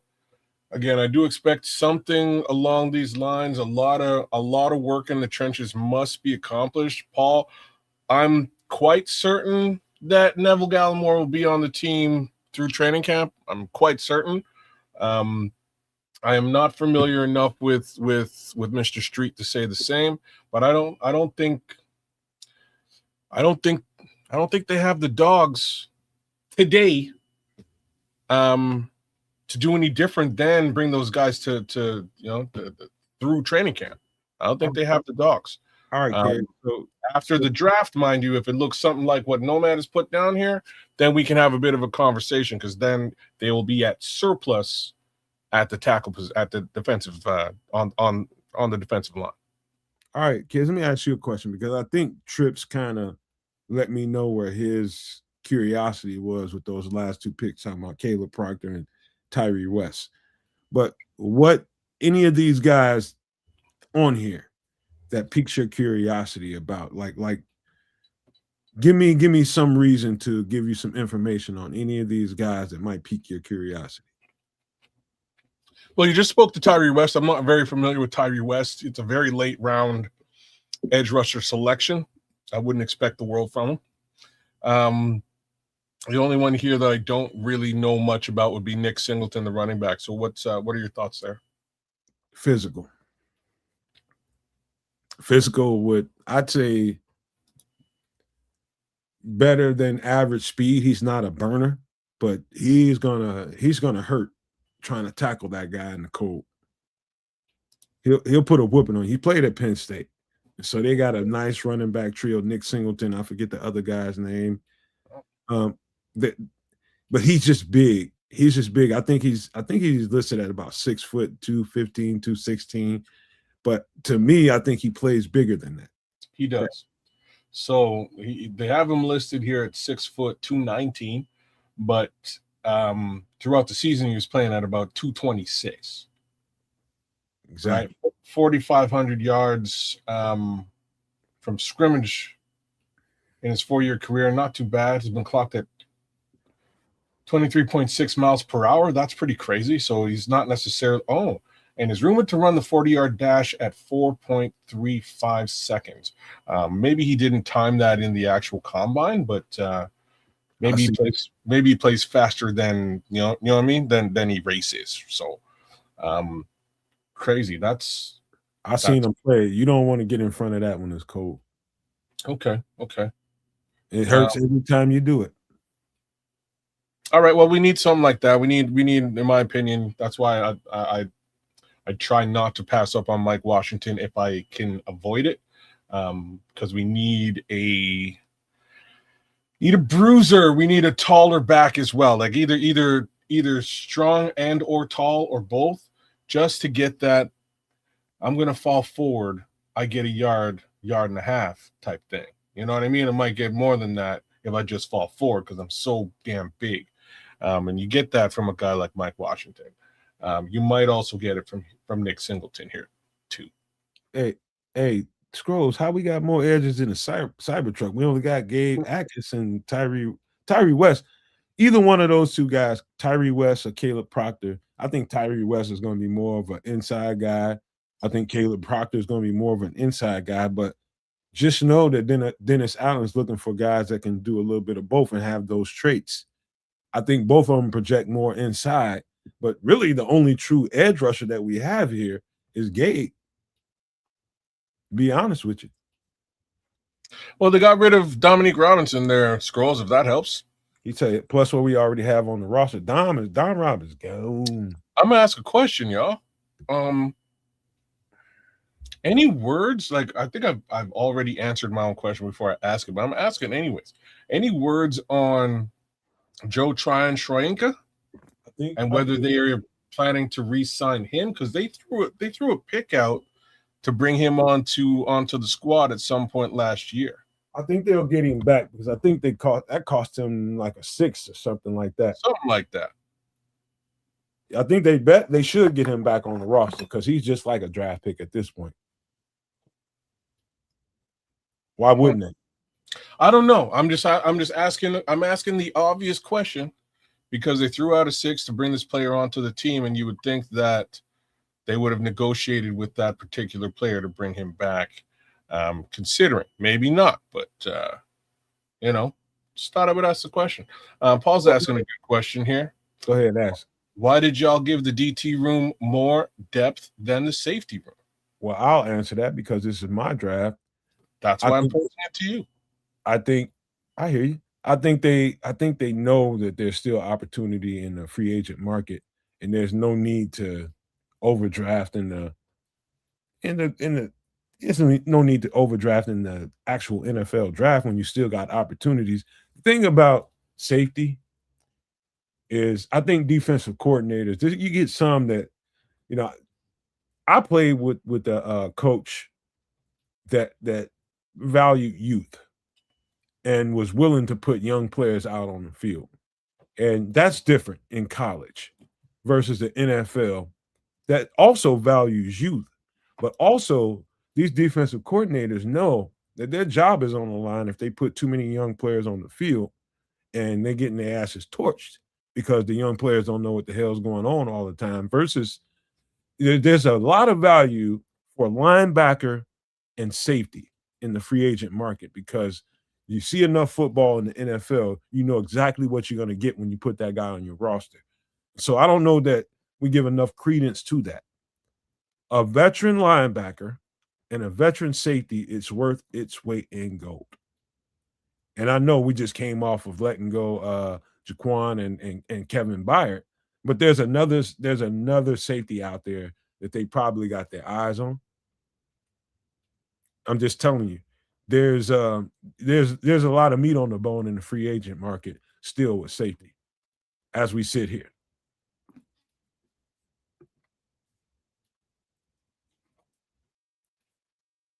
Yeah, we'll have to see what that looks like. We'll have to see. And if it was me, man, I don't know if I'd be going too deep in the safety market in this draft. The DT market is deep, right? Lot of defensive tackles available in this particular draft that I think will work out in the NFL. The safety market, as far as I'm concerned, is top heavy. The first five are very, very talented. See, the only thing about anytime you're dealing with these rookies, especially in the trenches, is none of them know, not a one of them on this board. I don't care how good you think Peter Woods is, Gabe Akis, Lee Hunter. I don't care who you talking about here. None of them know what the weight of an experienced offensive lineman in front of them, NFL offensive lineman in front of you every week feels like for 16, 17, 18 weeks, however how many weeks you got to deal with it. You got to deal with consistent professionalism as opposed to, oh, we got this guy this week. Oh, we got to be on our A game. Next 2 weeks, we got some busters.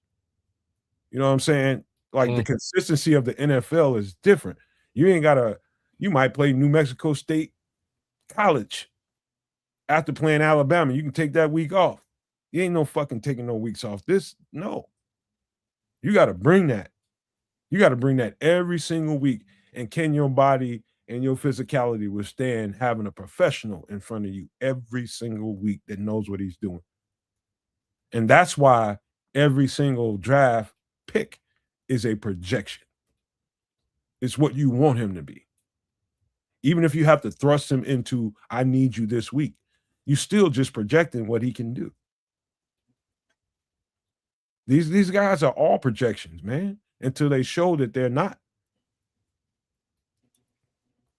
So the draft is only as valuable as you think it is, or as valuable as your coaching staff is that can bring them up to speed and teach them the NFL game, get veterans around them that can show them how to take care of their bodies, show them what a pro has to do week in and week out to get the job done.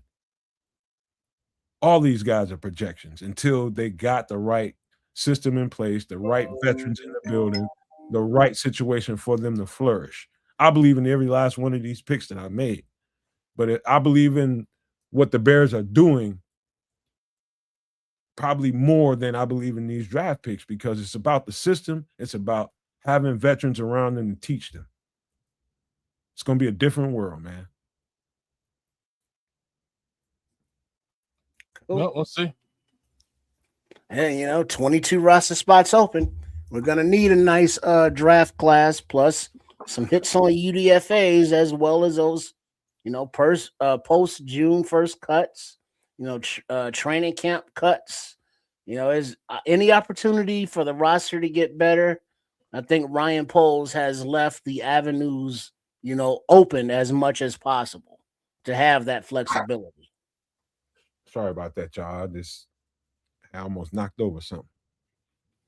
But yeah, man, last thing I would say to this is just a simulator, and ain't no way in hell all this stuff is gonna fall this way.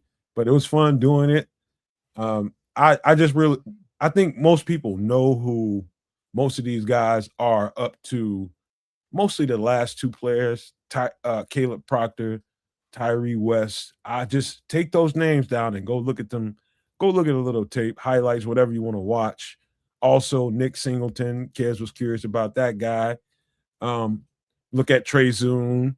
People might be curious about him. Keegan Tross also at Missouri. Leave this up there for the next 30 seconds, Trips, and you can take it down. But just look at those names, write those names down, and just go take a look at it. And next time you come holler at us on Wednesday, tell me what you think about them. Tell us all what you think about them, man, because they are worth looking at. Just telling you.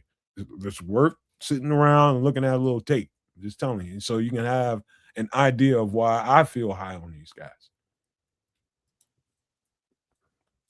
Right on. Yeah. All right. I think. All right, Trip, you can put us back up here. I think this worked good for us. There we go. Let's see what this looks like. Oh. All right. My bad. Any thoughts, man, before we get up out of here? Yeah, the possibilities of the picks, the directions, the positional groupings. You know, it's like, oh shit, do we get the safety early? Do we get the tackle early? Do we get the edge early? You know, who knows? Do we trade back? Do we trade up? Oh, it's getting exciting. It's getting exciting. It's like, before Christmas when you got the boxes and the presents and shit under the tree and you shake them and it's like trying to figure out what's in there. Oh, that sounds like a sweater. Yeah, that sucks. Or it's like, oh damn, this sounds like he got some parts to it. Oh, suck it now. And it's like, ooh, look at this tackle. Ooh, look at this guy getting after the quarterback. So it's like, yeah, you get to that part of the time where our new Bears, the guys that it's like, oh yeah, I need to get his jersey or whatever you do, you're gonna be fans of. So, do the highlights, do the film tape, but just check them out. And also, I will have a little bucket full more players to talk about come Wednesday, man. We'll try to get back on that hunt because free agency was so thick. I had to, when we're doing shows, that's what most people want to talk about is the free agent guys and what they can bring to the table. So we'll have more college players coming up this week on some extra sauce to talk about. Some of you guys can take a look at some of these guys. But it's going to be fun, man. What say you, kids, as we get ready to round this thing off? Not a whole hell of a lot. I think both of these drafts went pretty interestingly. Again, we had a bit of an exercise with mine just to see what it would look like if we traded out. We had a bit of an exercise with yours to actually see what a potential trade down would look like. Don't look like they gonna do that. I don't know how else to say it. But it would be a tough.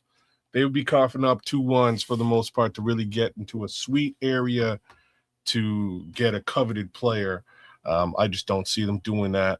In any event, the final drafts in the end both look pretty decent to me. But yeah, I just all I can say is they have a lot of work cut out for them. A lot of work left to do. A lot of positions left to be filled. So we gave our little grades here tonight. Nomad gave it a B. I gave it a C minus. I guarantee those grades will shift and change in a major way between now and, let's say, end of July. I would have said June, but because of that June 1st date, contract bonus date, I think there may be some shifts, as Nomad alluded to earlier in this conversation here tonight. So we'll see how things shake out, y'all. I think there's a long haul, a lot of work. Ron Paul's got a lot of work. Him and that team, them coaches, a lot of work to put together to figure out what to do and how to fill those remaining 22 spots on this roster. So one more time, Shout out to Sports Chicago Style, the Nomad Network, at Kids of Canuck. Give us a like, share, subscribe if you enjoyed the content here. And Mr. Philadelphia Mikey, I'm sorry I have long-winded stories. Shit happens. Continue. Go ahead, Trips. You gonna give some closing pleasantries before we get out of here? Yeah, shout out to everybody. And also part of this doing these mocks is everyone gets amped up for it's like, oh, we got to get, Max Crosby as soon as free agency gets here. Oh, shit, yeah, we got to get Hendrickson, got to spend all this money, got to go all in. And then it didn't happen. And the fan base, has a meltdown. Don't have that same meltdown when, the draft gets here and Ryan Poles picks a player that is like, well, what the hell are we doing with this guy? Or whatever the case may be. Just let it all play out.